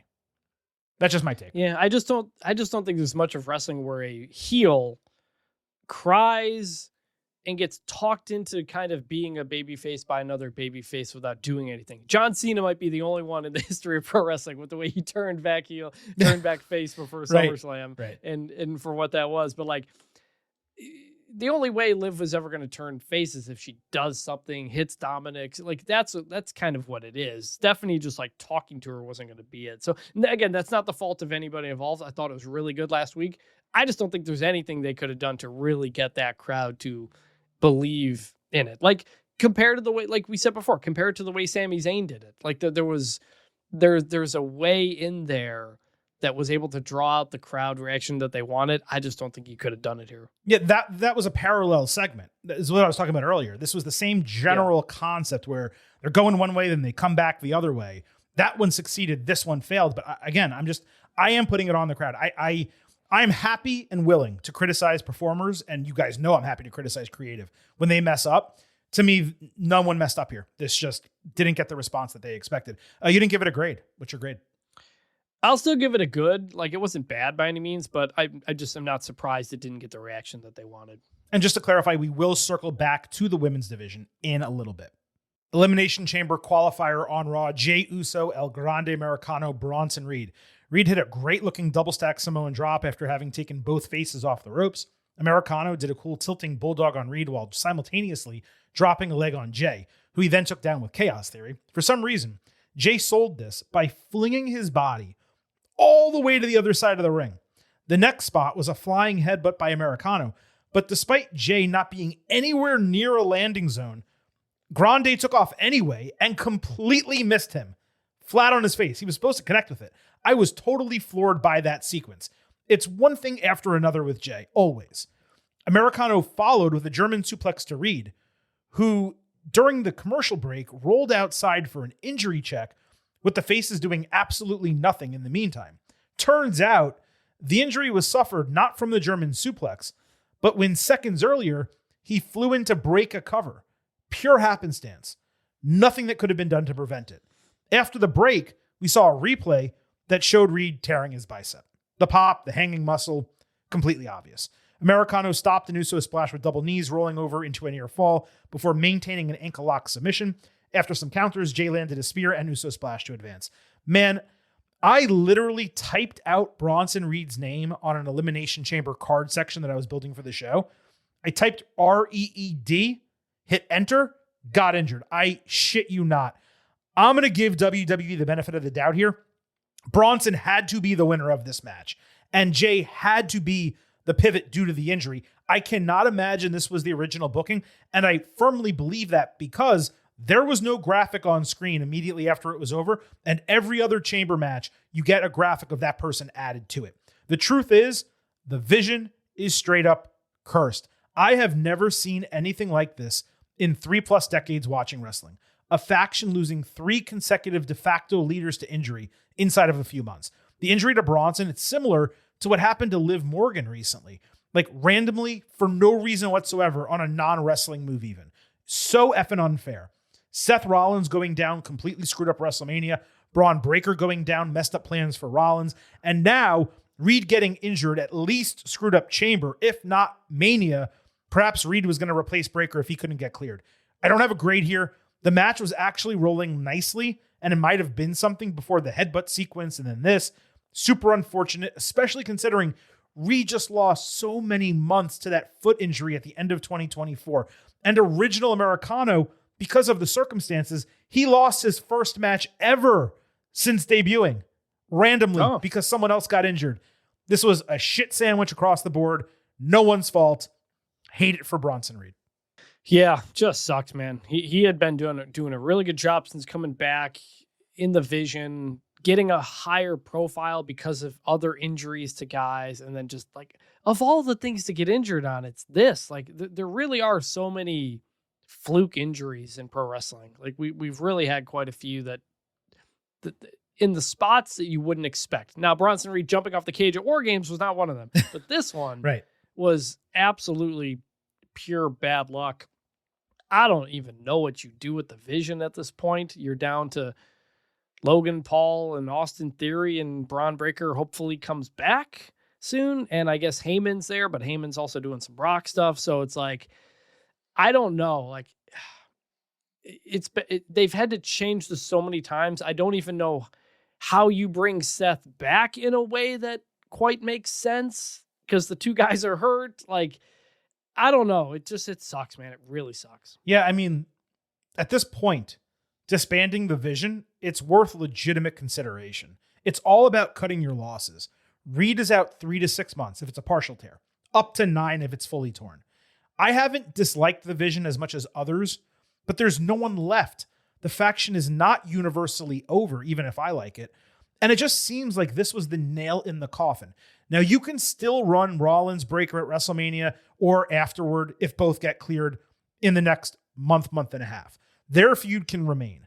But what you got to do, I think, is break the rest of the guys off, refresh their characters, and give them all new opportunities. Maybe you keep Logan and Theory together as a tag team. They do play off each other well. And because Logan is such a great heel, you finally eventually turn Theory babyface against him when they break up. Because the truth is, this Theory return also has been, I don't want to call it a botch, but they never really explained, his situation. The one time they were going to, I want to say LA Knight or maybe someone else interrupted. They never went back to it. They didn't give any backstage build to him explaining to the guys why he's there and what he wants to accomplish. And the truth is, Theory as a babyface, we have historical precedent for it.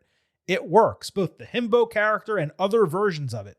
Heel Austin Theory in WWE, it's plain and it's indifferent from a lot of the other guys that they have. So, like I said, maybe you keep Logan and Theory together in the short term, but you move them away from Vision stuff, give them a different name, have Paul Heyman manage them if you want. You need something for Paul to do, but he is pretty busy, Paul, with Brock Lesnar on this road to WrestleMania, so maybe you don't even need to have him do that. But Chris, this just feels like the end, especially we don't know for sure if they were planning a faction versus faction battle, Rollins coming back, maybe with Theory turning over to him, maybe adding a Montez Ford or whomever else. If they were planning that, you don't even have the faction on the other side for them to go against. I think you just got to kill it. Do you make Seth the masked man and just say like he's been trying to take out the Vision and he accomplished it as he comes back? I believe that's always what they were planning to do. That the first masked man was Austin Theory. The second masked man was Rollins. And then when Rollins came back, Theory was going to turn on Vision, join Rollins. They'd add a third. And then you'd have Rollins, Theory, and whomever against Breaker, Reed, and Logan. That's what I think the plan was. I don't know. That's what I believe. Because it's a thing out there that it's not only like, what do you do with the faction? You have to figure out what the masked man situation was. And so... it would be kind of poetic for Rollins to go into WrestleMania again with an open challenge. I don't know who he would fight, but he did it with Cody Rhodes a couple of years ago. And now he's back healthy, What'd you say?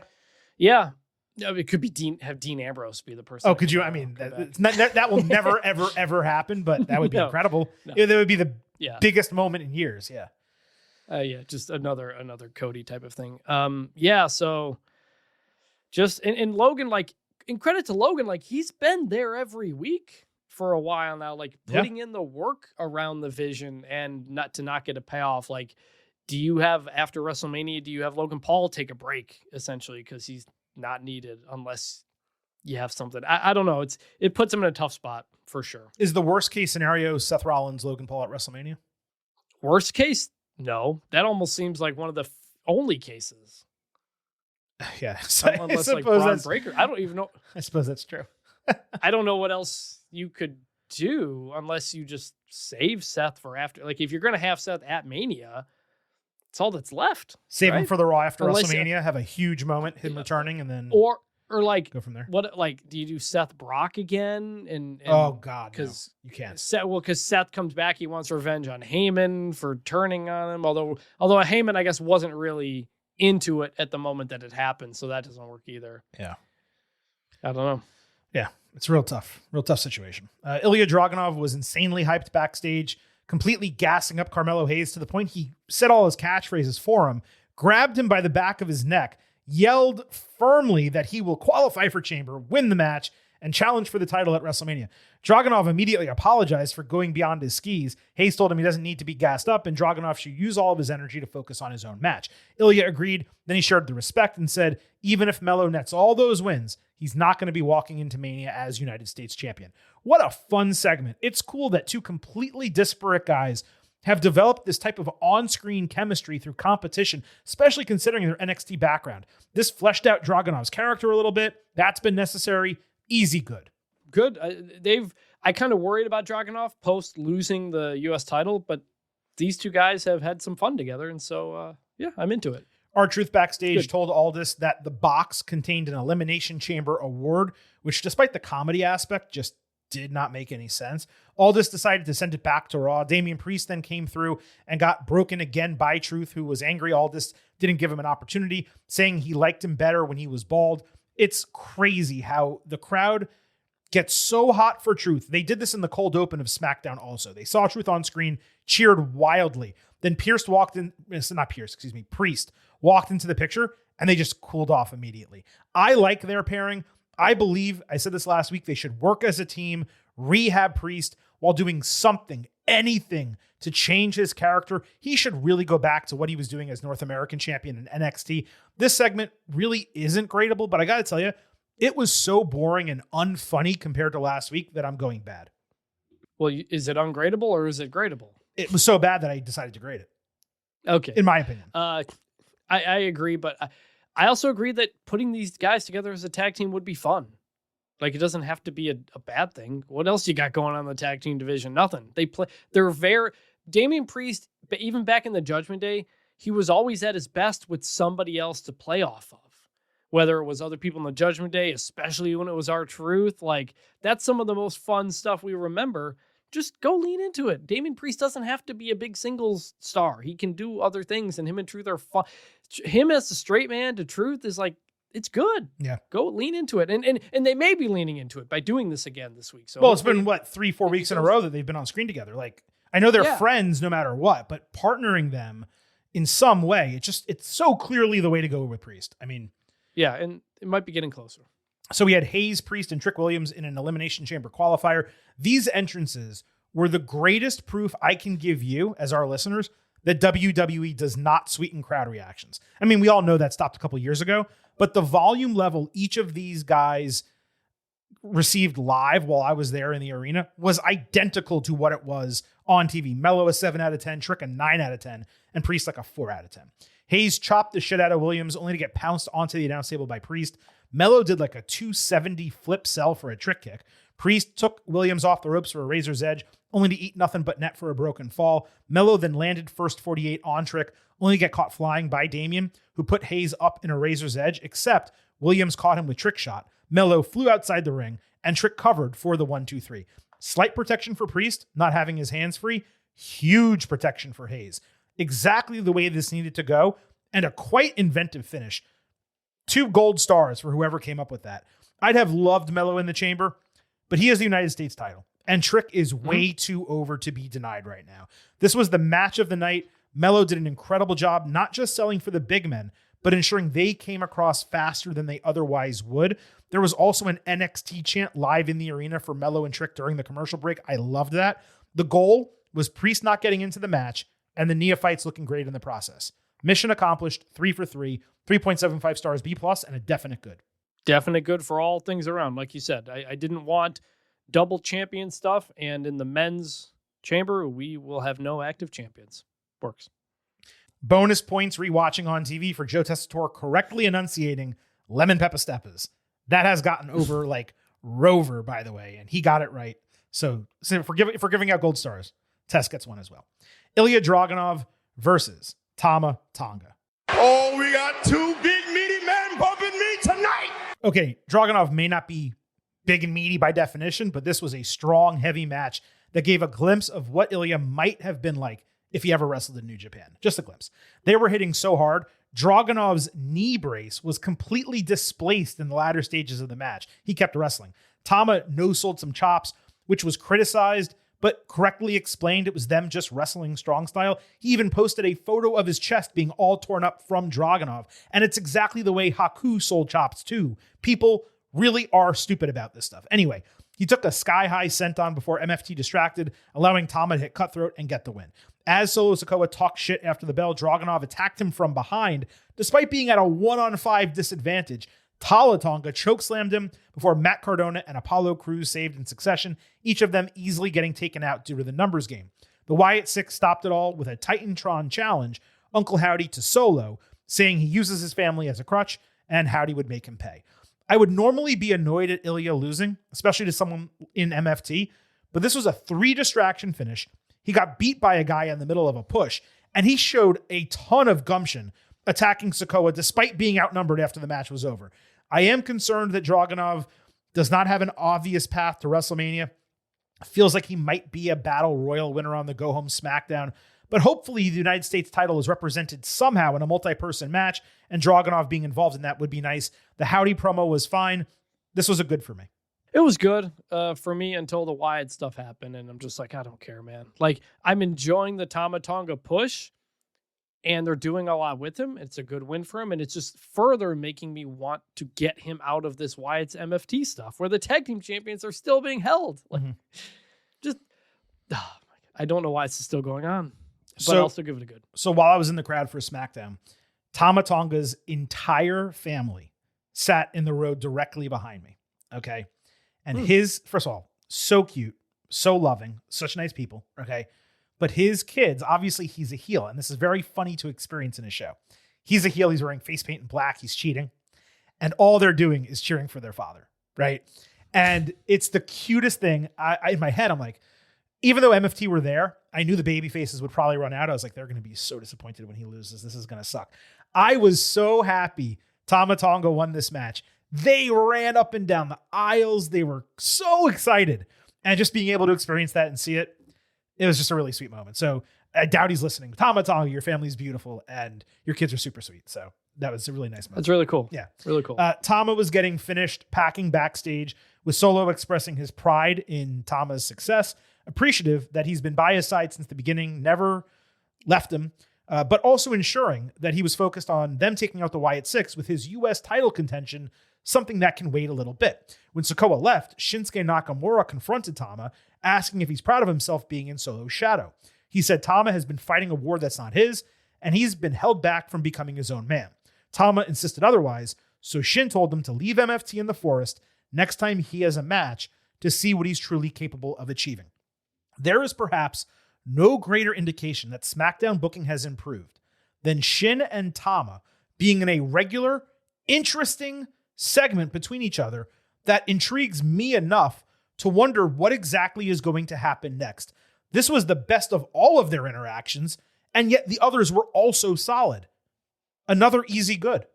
Definite good. Like they've slowly built that week over week between them. You don't need to give somebody 15 minutes to do something. Just give us a little bit that we follow each and every week. One thing I forgot to mention too, shout out Michael Cole, who on Raw, when Tama Tonga showed up for the AJ Styles thing, mentioned that they were both in Bullet Club, but not at the same time. Like, just like a great little detail to note, to like, for the people who wanted to be like, well, they weren't in it together. No, they said that too. So like, a good note there. We glossed over it. We glossed over it because I was going through the AJ stuff quickly. It was really cool seeing Good Brothers, Grills of Destiny, Michin, obviously. Omos wasn't part of the OC or any incarnation of it, but like all of those people that AJ Styles had WWE runs with, but also faction runs with, and then kind of combining for the first time that I can remember, Bullet Club, the OC, and the Club all together in one. That was cool. Although now I am remembering there was no Finn Balor as part of that. He should have been there, but okay, whatever. Jade Cargill hit the ring for a promo saying she defends the title on her time. And while Jordynne Grace tried her best, clearly she wasn't good enough. She said people talk a lot of shit backstage and online, but when they step to her, they fold. Jade then called out Liv Morgan, saying she'll be live on Monday Night Raw to hear her decision because she lives in Atlanta, so it's easy for her to be there. Cargill then named Charlotte Flair and Io Sky among her potential challengers, appearing to give away the result of both remaining triple threat qualifiers before closing with, I'm still that bitch, which again, ugh. As Jade exited, Charlotte entered. They did a brief stare down on the stage, but when Flair walked past, Cargill felt disrespected, so she followed her, got back in Charlotte's face, and jawed at her until she physically got pulled away by a referee. Live in the arena, up until those final two lines in the stare down, which seemed to completely spoil the qualifier and chamber winners, I was actually into this promo. Strong, confident, delivered well. But you know what they say about assumptions? They make an ass out of you and me.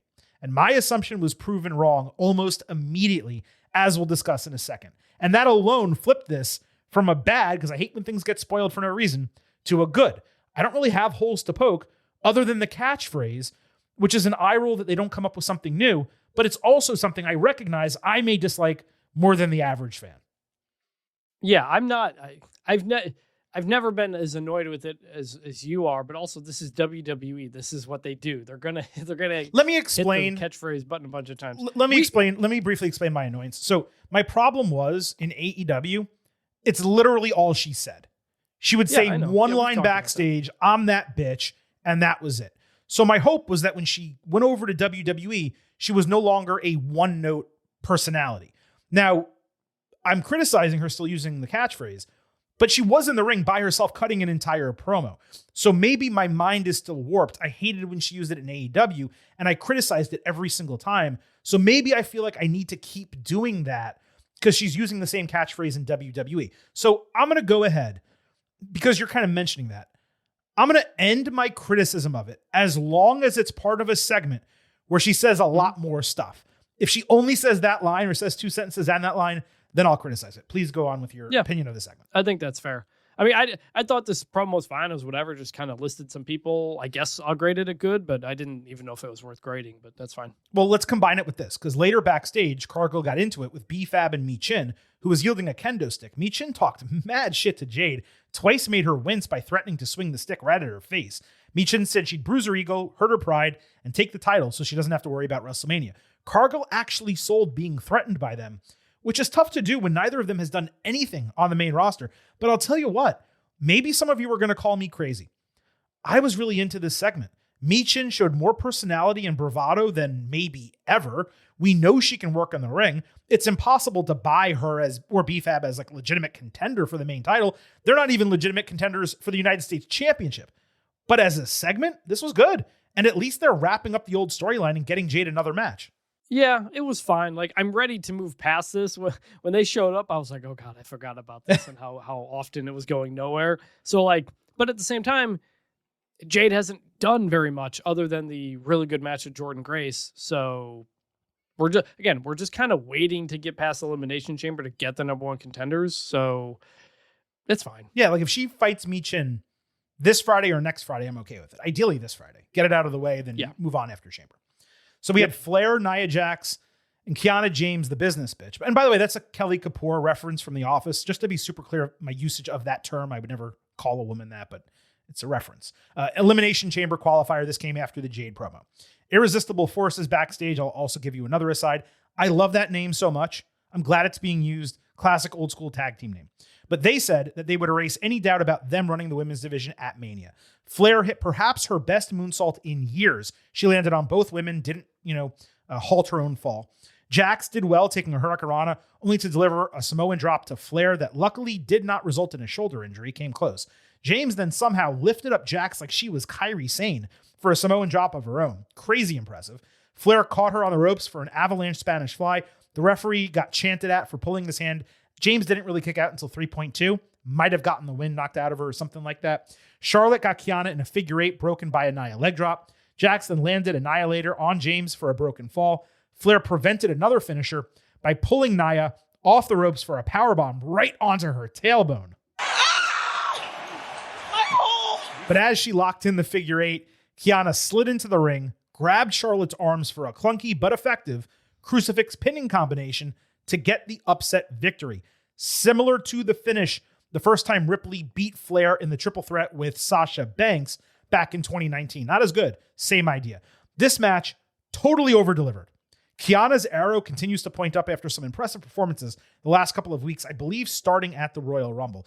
It's a shame she's stuck in the stupid gimmick because it's helping neither her nor Julia, but James is nevertheless in the midst of a breakout. It seems like she's loosened up from her knee injury. I wouldn't be surprised if wrestling regularly over the holidays and the European tour got her going again. Nia is moving so much better, having dropped even more weight, and this was the best Charlotte has looked in the ring in ages. I heavily criticized her last week or the week before. Flair sold her ass off for James, with whom she's friends outside the ring. I believe they rehabbed together. Solid B match in which all three performed well. We got swerved with the Charlotte Jade stare down minutes earlier, and we got a way fresher qualifier for Chamber than we would have had with Flair in that match. Good. Yeah, good. Surprising finish. Good match.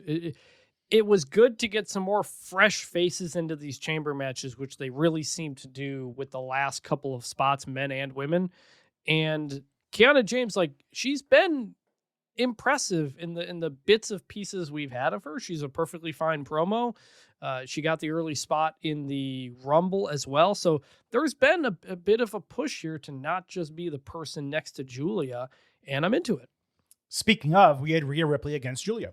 Io Sky was announced as Julia's opponent earlier Friday, only for WWE to say shortly before the show that Rhea was subbing in. This led to immediate speculation and concern that Io was not cleared, but it appears as if this change was done purely due to the fervor for the original booking created. Fans were so hyped about it that WWE figured we can't just give this away on a random SmackDown with no, direct build outside of the feuds that's been going on. Including you. You tweeted about it. That's what I was going to say. So on one hand, WWE pushed off a first Io Julia meeting to ensure it's done with greater stakes or on a bigger stage. That's smart. On the other, how detached is booking from reality, knowing what the fans want, to not know that this match announcement was going to be met with extreme levels of excitement? It was another unforced error by WWE. Now look, they rectified it great, but they also didn't deliver a match that was originally advertised hours earlier. As someone in attendance, I was crazy excited for Io Julia. I was still pumped to see Ripley wrestle, but they pulled the rug out from under me, and I didn't love that. So we had Rio backstage. They were confident about beating Julia, with Ripley putting Sky over as a shoo-in to join her in the Chamber. They also said they were not distracted from the tag team division just because they were going after singles glory. Arguably, the best part of this match happened during a break when Julia did a American History X-style curb stomp, bashing Ripley's head into the canvas. Rhea actually got a black eye from it because heaven forbid she avoids injury in a calendar year. Ripley did a unique vertical suplex with an arm wrapped around Julia's waist. Then she had an inverted electric chair facebuster, only to take Arrivederci to the dome. Ripley avoided Northern Lights bomb, and just as she was setting up for the Riptide, irresistible forces arrived for the disqualification. The 2-on-1 beatdown ended with an expected Io save and some solid work by Lash Legend in a quick sequence. Obviously a disappointing finish, but even from the moment Io Julia was booked, it was blatantly obvious it was going to end this way. The work we got was solid. Rhea sold her ass off as she always does for her opponent. Underrated quality of hers. But the commercial in the middle, it made the replay I watched far less attractive than me getting a 9-minute match live, which you got to see them actually wrestle. It's an easy good for me because it was a taste of what they can do. I understand people were annoyed with the DQ. I just never expected otherwise. I hope Io and Julia happen soon. Yeah, I'll give it a good. I missed the stomp that you mentioned, but I also had written in my notes that Rhea ran hard into the post outside the ring to the level. I was like, whoa, hope she's okay. Maybe it was just a really good sell. Maybe that gave her the black eye. I don't know, but that was a notable spot too. But you lose a match people want to see, but you put in Rhea Ripley instead. People are going to be happy with it, and it was good. Yeah, like I found it tough to complain about it. I was just disappointed.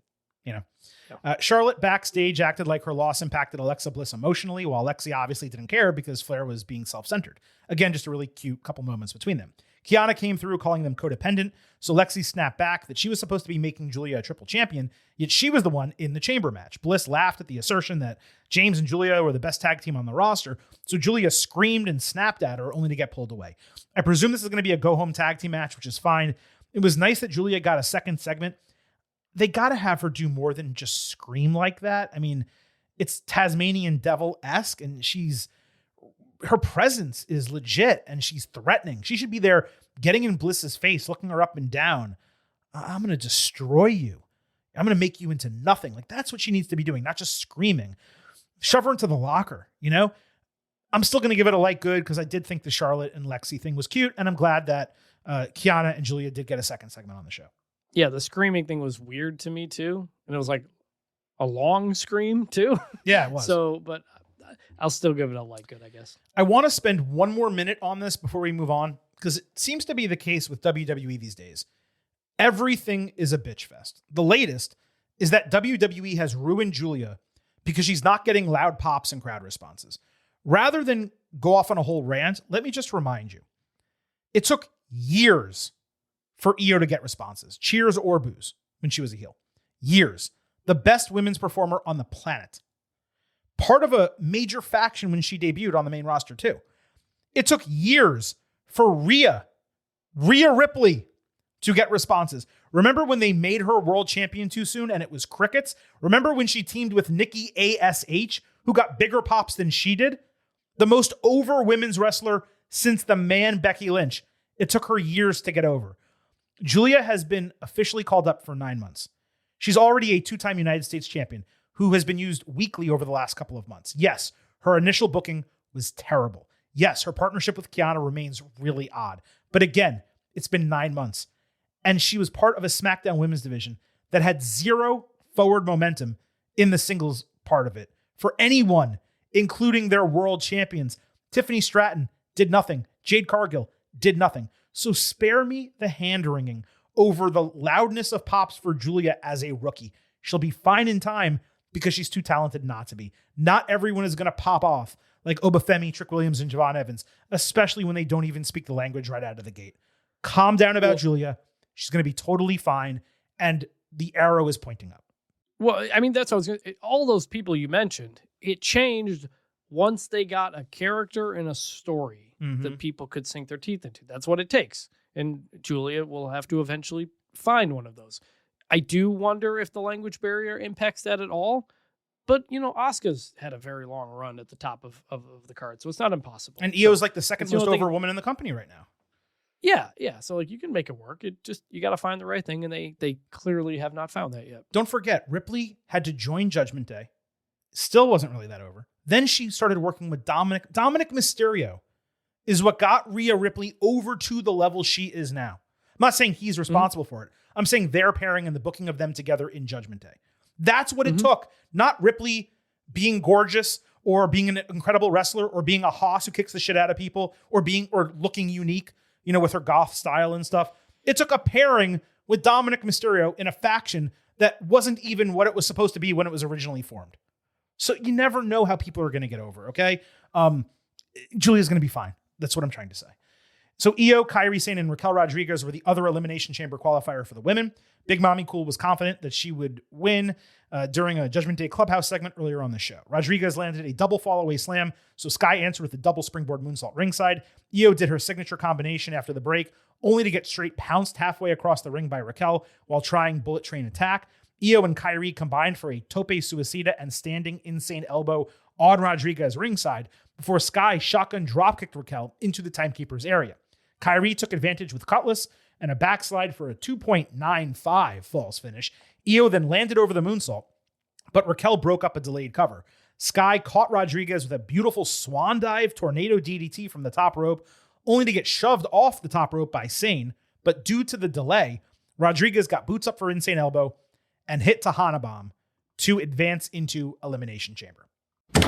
Thank you. Rodriguez was easily the right winner, and I say this as a massive, maybe the Io Sky fan that you know. And spoiler alert, Raquel is the only legitimately exciting option to challenge coming out of Chamber. Match of the night, arguably the match of the week for WWE, though there were a few nice ones on Friday. Io was protected by being outside the ring. Kairi looked every bit a legitimate competitor despite taking the fall. Raquel needed to be fought 2-on-1 just to get knocked around and sidelined for portions of the match. Raquel and Kiana combined are much more interesting entrants than Charlotte and Io would have been, even if the latter two are more popular. Chamber needs to be about getting new names over just as much as it is deciding a WrestleMania opponent. 4 stars, A-, good. Definitely good for the reasons that you said. The match worked because you kind of had two smaller women who could move around a lot, makes Raquel look bigger and stronger, do moves to both of them. And like I said before, got some fresh faces into the match. I was worried early on it was just going to be all big names, and I keep thinking about last year's Elimination Chamber and how they wanted to kind of pump up some crowd. This is not a stadium show, so it's a little bit different, but good to have some other kinds of faces in here. And yeah, it's good. Got some. We'll have the Elimination Chamber preview later, but you got some meat in this match. There's meat in the match, and this women's match, it really is unpredictable. Like, we always do process of elimination. We'll be able to do that and knock some names off. But there is not a clear winner coming out of this, like there seems to be, at least, on the men's side. And I'll follow up on that with this. Normally, I criticize WWE for not airing critical backstage segments on TV and only posting them online. But considering the timing of everything Monday, this match was the main event match before the AJ Styles tribute. There was no space to do anything else. I was cool with this Kairi Asuka segment being saved for social media. I'll play it for you here, but it's basically Kairi thinking Asuka is going to murk her for losing, only for Asuka to turn the tables. Asuka-san, I'm so sorry. I lost. I will not be in the chamber to help you win. You did it! You did well!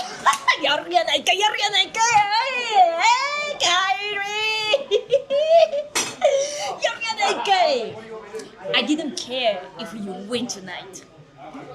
I need to keep Io from winning.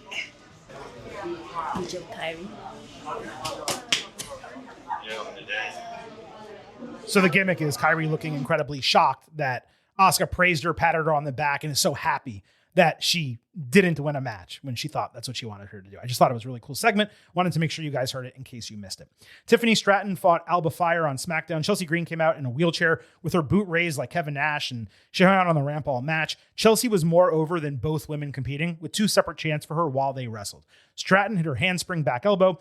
Then she nearly broke Alba Fire's neck twice in succession.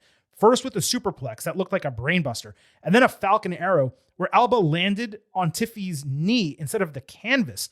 I don't even know how that's possible. Fire countered a cartwheel with a Gory Bomb, her NXT UK finisher, leading to a record-long title reign. She got a flat 2 count on that, while Tiffy straight lifted her arm in the air. Stratton then got double knees up on Fire's new Swanton Bomb finisher, only for Alba to get double knees up to block another handspring back elbow.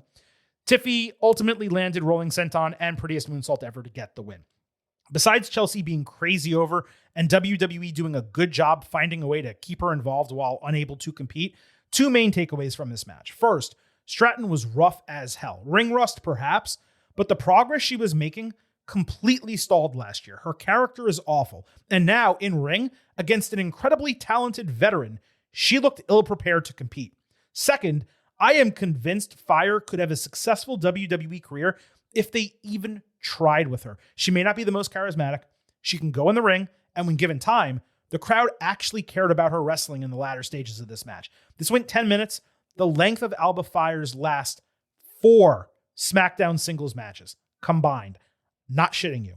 I'm glad she actually got some time to shine. Wade Barrett did well putting her over on commentary. Give Alba some agency and personality, and she can at least be a valuable asset. She's never going to be WWE champion. She probably won't hold the mid-card title. You can utilize her. This is a legitimate borderline call. I'm going to say light good. The concept was strong. They got solid time, but Stratton needs to be much better in every single phase as soon as possible. I blame Perth for her getting overpushed in 2025. No, I'm giving this a good 2. And you say she needs some agency. She does. She's an agent for Chelsea Green right now. So you got that going. The first thing I wrote down is they got time and it worked. Like how often since SmackDown moved to 3 hours have we said it's a match that would have either not been on the show or gotten a lot less. And because they got some time to wrestle, it turned into something the crowd was into. And that's good. And what Alba Fire is being used for right now is to keep Chelsea Green around. And that's good and positive. The chants that Chelsea was getting are very good. And I got to shout out commentary too. Wade Barrett called Chelsea an invalid, which is not a word I thought we were using anymore. And Joe Tess said Chelsea being in the wheelchair felt like getting on a plane in Florida, basically questioning the legitimacy of that wheelchair, which I thought was a very funny line. So that was great as well. You know, we've been worried Chelsea getting hurt again. You know, is she going to be off screen? They are finding ways to keep her on screen. And that means Alba Fire wrestling more, and that's good. So they're sticking with this. They gave him some time. That's a good. Joe would definitely know. He lives in Miami, so if he flies out of Florida all the time, and the MIA airport is a disaster. So yeah, no, he would definitely know that. I did not hear that from Wade. That is a derogatory word. I guess the difference is that she's not disabled, and it's obviously not reality. So like you can accept it, but yeah, that's not a word that can be used in 2026. Like for a person who is disabled, obviously, especially. But because she just has a foot injury and it's a character, I guess it's okay. But yeah, you should probably think about that. It was after matches like this, though, that I always remember the women's U.S. title scene on SmackDown. It could be similarly successful to the men. Alba, Candice, Jordan, Julia, obviously as champion, Kiana, Chelsea, Lash, Michin to a lesser degree, random NXT challengers here and there. That's a strong group to run matches with. Now, I know that, you know, Jordan, Kiana getting healthy, Lash just joined, Michin just came back. I know this is a recently extended division, so I'm not criticizing them for not doing great booking over the last few months, although we have criticized that plenty. But now there's a lot of women available for SmackDown, definitely more than there were. They need to start booking Julia as U.S. champion again. Enough with the tag team shit. Well, that and the Elimination Chamber qualifier stuff that was involved too. So yes, we can get back to developing an actual division with a lot of these titles, which haven't really been a priority because everybody was focused on the chamber. Indeed. Brock Lesnar came out with Paul Heyman, who did his traditional announce before explaining that the two WrestleMania main events traditionally were the WWE Championship and the Undertaker's streak, which was conquered by Lesnar. As such, Heyman said Lesnar has now taken that mantle, and the only dead man who will be at WrestleMania is the one who challenges Lesnar. Fans immediately chanted Oba. As Heyman explained, no one backstage has been man enough to step up and take an ass-kicking. Heyman then showed the 6 appearances Lesnar will make before Mania, daring anyone to get in his face at any time between now and then. Heyman called it an open challenge, reiterating that Lesnar is the real main event and no one has the balls to take that beatdown. The dates, by the way, are 5 straight Raws starting March 16th. So we're not going to see him for 3 more weeks, and then thing is going to continue. My take on this is interesting because, as you all know, Heyman does little wrong in my eyes when he's in front of a camera. This is a case where I quite like the booking concept. Whoever ends up challenging Lesnar is going to be a massive babyface who shows a ton of guts and gumption, stepping up to a beast. But I did not like this segment at all. Atlanta was a terrible crowd, as we have established. But Lesnar got 0 pop. All Heyman did was go out there and say the same thing over and over. It's the same thing over and over and over. It's like missionary position every single night. It's not like Heyman to go into a promo segment without a plan, but that's what this seemed like. Like he was told to go out there and improv that they scrapped whatever they were originally going to do. He said the same thing 3 times. Lesnar just stood there. They showed a schedule. Lesnar is the one guy who does not need to make 6 appearances between now and Mania. That's actually a negative. That's a good point. So that's a good point. Yeah. So we usually don't. What's he gonna do 6 times? Like, is he just gonna 3 weeks until we see him again? That's gonna be 1 month out for Mania. Then he's gonna have 4 more appearances. Are we gonna wait until the last week to make this match? Like, every week he comes out, who's gonna step up to me? No one does. Everyone looks like cowards, and then at the end, someone finally does. So it's a negative that he's showing up that many times. So while I actually like the concept of it being an open challenge and someone needing to step up to this beast, that works. It's going to make the babyface look awesome.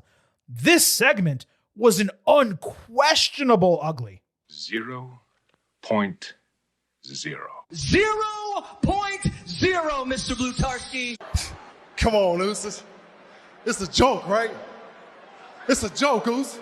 You with me? But again, an interesting twist that despite hating this segment, I like the booking concept, and I expect it to be received well by fans once the challenger reveals himself.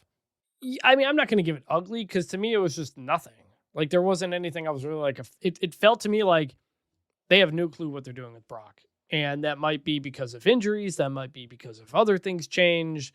Who knows if the Bronson Reed of it all changes anything? Like, it feels like they have no idea, and they probably don't. And they came out and basically said that. Now, like you said, I don't know what they're going to do for 6 weeks. Is the idea that nobody challenges and then somebody does, I guess, but that feels like not that big of a deal. I don't know. I have no real thoughts on it other than we'll see what happens because it seems like they don't know what they want to do yet. Well, you have none. I have 4 additional thoughts. Number 1, Lesnar cannot be done with WWE soon enough. The aura is gone. It's over. He was somewhat fun in like the cowboy hat as a face. He's devolved back into boring silent dude. The entire run, starting with John Cena and WrestlePalooza, it's been actually, what was that? Where did he show up before WrestlePalooza? Whatever that pay-per-view was before SummerSlam. Starting with SummerSlam, it's been an awful return for Lesnar, and I did not feel that way the time before. Number 2, Kit Wilson should absolutely confront him just once for shit and giggles. Like, have him come out, you're toxic, he gets F5s. Like, you got to do that. Number 3. Totally. WWE aired an Obafemi video package immediately before this segment. Perhaps that is telling. I've said before that I want Femi as Lesnar's retirement match at SummerSlam, but perhaps they flip it because they are doing the Gunther gimmick. They put Oba at WrestleMania. They save Gunther for SummerSlam, and he's the one who retires Lesnar. The crowd voiced exactly who they want, and unless there's a better option, I hope they get it. Number 4, that other option. Well, I do think they partially chanted Oba because of, like you said, they just saw the package for him. Right. Totally. The other option, like, though, he was on their mind is all. Yeah. That's fine. That other option, though, was Royce Keys because of his off-screen storytelling that we talked about earlier in the show. Maybe they build some compelling match. You have Lesnar, this asshole, the guy who we all know, and Keys, this legit, monster babyface they're trying to build through these interview segments. And he's the one who steps up and fights Lesnar. And maybe he doesn't even need to win that match. It would be difficult to stomach, but I could see the reasoning and logic behind it. But I'm going Oba or Keys. I gotta think Oba. I see Keys like winning the Andre the Giant Memorial Battle Royal or something like that. Well, now you have Keys and Dragunov winning the Battle Royal. So, well, I'm saying potential winners. Yeah, that's the other thing. Like, they don't seem to know what to do with Brock, and I don't know what to do with Brock. That's the issue with the Brockness of it all. If you're going to retire him at SummerSlam, Minnesota, which would make sense, that would make more sense for Gunther. If not, it should be Gunther. Well, he should continue this run that he's on. It makes sense for Gunther because of the gimmick he's doing, the career killer. But no, Obafemi would benefit from retiring him way more than Gunther would. Yes, but I'm saying, like, I don't know. Like, I really don't know where to go. Like, here's the other thing. This Brock match, is he winning this match at WrestleMania? Do you need him to have some wins in big spots before he loses at SummerSlam? And if he's fighting Obafemi, do you want him to beat Obafemi? Or do you want Obafemi to beat him? No, he cannot. He can beat Royce Keys. He could possibly beat Gunther just because. He cannot beat Obafemi. No. No, he shouldn't. He shouldn't. You're right. But he cannot beat Obafemi. Unless Right. unless And it's so unless it's a two match series. If they fight at WrestleMania and then SummerSlam and Oba loses and then wins, okay. But he can't beat Obafemi. You can't do that. Oba has to be the next Right. guy. So Yeah. if you can't put him up against guys who can't afford to lose to him, who's left? I don't know. Well, that's where the Royce Keys factor tough. comes in. That's why I mentioned him. Like, What I mean, like, yeah, but Royce Keys is not ready. I'm not ready, but like he has made one appearance on television. I know, Like, dude. really. So Fandango I mean, debuted at WrestleMania. I mean, like Randy Orton, like if you just want to get him with a big name, I don't know. Yeah, we'll have to see how this transpires. Obafemi fought Kit Wilson. After the opening bell rang, Wilson said from feminist to feminist, which is very funny. He wanted to read him a poem. The ode to Obafemi was complimentary, but Femi demanded he read another, so Wilson read 9 Things I Hate About Men, which ended with, I hate the ruler, your toxicity. Then Oba squashed him with the signatures and fall from grace. Femi got a second segment on SmackDown as The Miz stopped him backstage, impressed at his victory and seeing his future as a WrestleMania main eventer. Miz again claimed he was filling the void as locker room leader left by Cena, and he planned to get the next generation ready for the big time. He told Oba he'd love to show him the ropes inside and outside of the ring, and Femi immediately accepted for next week, going to speak to Aldis about it. That confused Miz, and then it concerned him when he realized, oh crap, I just got myself into a match. Both segments, exceptional. You rub me just right every week. They've done a great job the last couple of weeks ensuring Wilson is not a one-note character, as we requested, and also showing how Femi actually has personality, not pigeonholing him as nothing more than a behemoth, which has happened to so many other big men. The reason Oba is a can't-miss prospect, it's not just because of his size and wrestling ability, it's his personality. The Wilson bit on its own worked. The Miz stuff was even better for me. He has been tremendous for months, working with Mello, Ilya, Oba now. His comedic timing is impeccable. Easy good.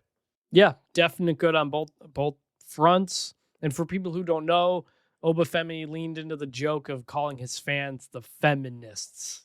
Feminists. Oba So feminists. that's kind of what that reference was. Yeah. So it's all very funny and good. And that's why you can tell that's why they've loved Obafemi, because he's got the physical tools, but he's got the other tools as well. And if he can kind of do any type of segment or promo or storyline, that gives you more room of what to do. I'm going to call this now. I know I just gave you one prediction for Kit Wilson earlier. I'm going to give you another one. Kit Wilson, in-ring segment at WrestleMania. Glass shatters, refuses to drink a beer because it's toxic. Stone Cold Stunner, crowd goes wild. Austin lives in Nevada and didn't show up last year. Yes, he did. He drove the SUV or the ATV around the ring. I forgot. Yes, Drunk. He drove the ATV Yeah. and hit a person. And Yeah. I forgot about that. Yeah. That would be good. That'd be a funny bit for sure. The box segment on SmackDown was Johnny Gargano planking atop the crate with the tag team division and Rey Fenix surrounding him, laughing at his misfortune. Candice LeRae complained to Aldis that he's basically neutered Gargano when Jordan Grace interrupted, trying to get his ear. They immediately started arguing back and forth, leading to a match setup.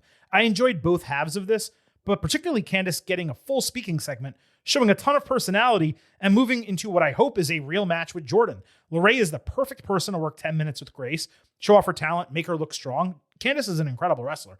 I can only hope she gets a bit of rub from it, but I do live in reality and I don't necessarily expect that. Again, the tag team division being shoved into this when there's 3 hours of SmackDown. Like, again, maybe they're just waiting until after Elimination Chamber. I can't even believe I'm giving this a good, but that's how much I liked Candice and Jordan together. Yeah, it was fine. It was interesting. Something different, fun, like good.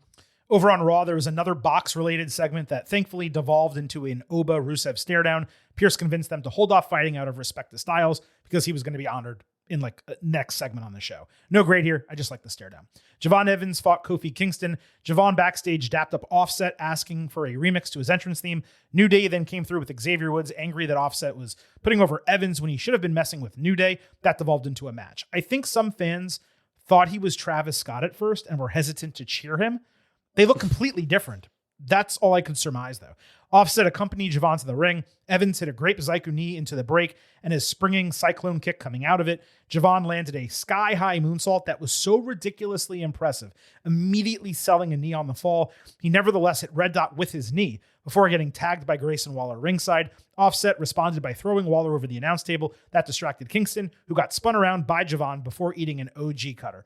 The right finish to somewhat protect Kofi from being defeated by a rookie, because he does have the former WWE champion moniker, but that's precisely what bothered me by the end of the match.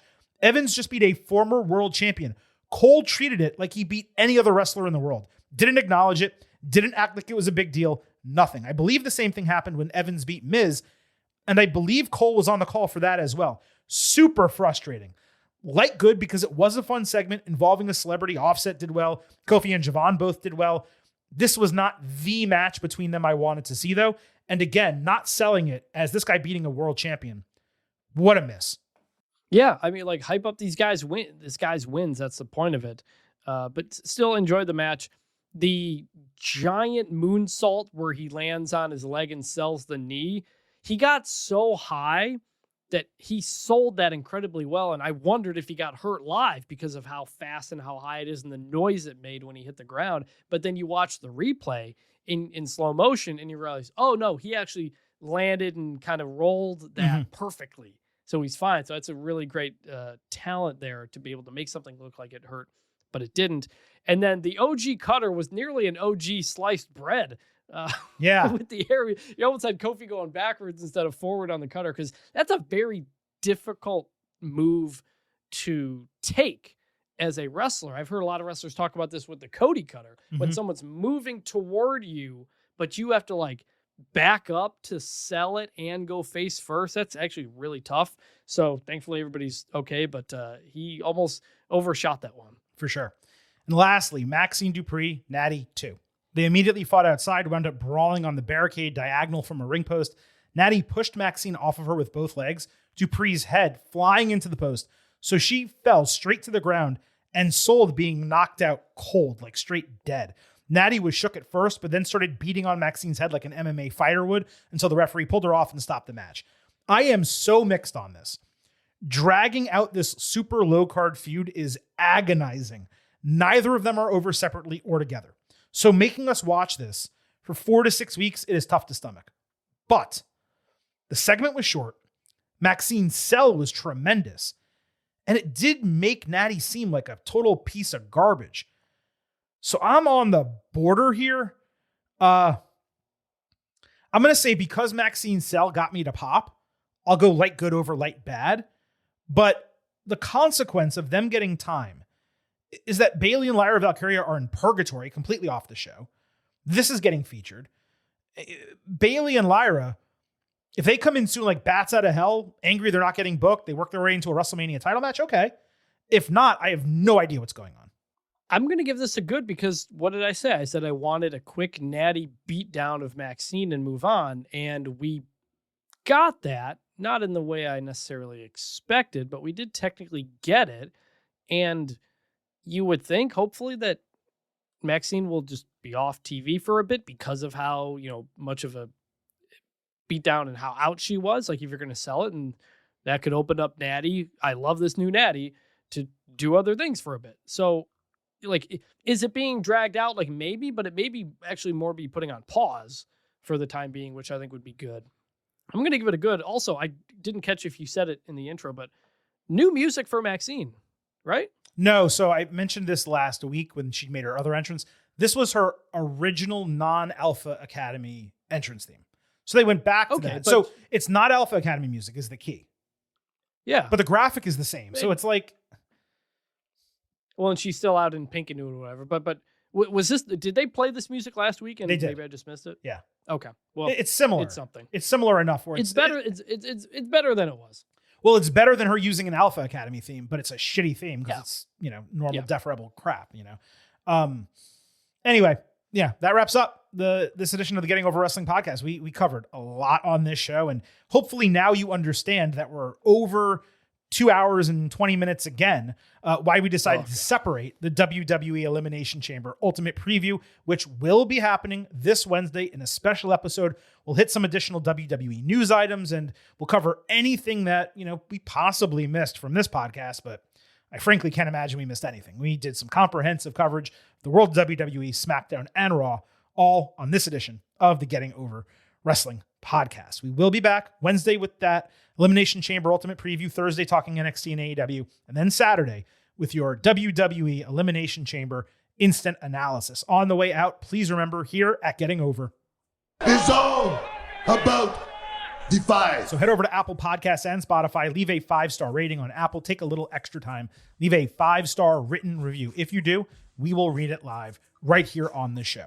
Don't forget to follow us on social media at Getting Overcast on Twitter and Blue Sky. You get episode drops, news, analysis, highlights, all that good stuff. You can also vote in pre- and post-show polls surrounding premium live events. We will have those posted on Saturday. On YouTube, when you subscribe there, you can listen to the show. You can also watch full-length video interviews across the board. Find us at Getting Overcast. And do not forget, I happen to love the number 5. hope you do as well. $5 a month, $50 for the entire year. You can become an official Getting Overhead.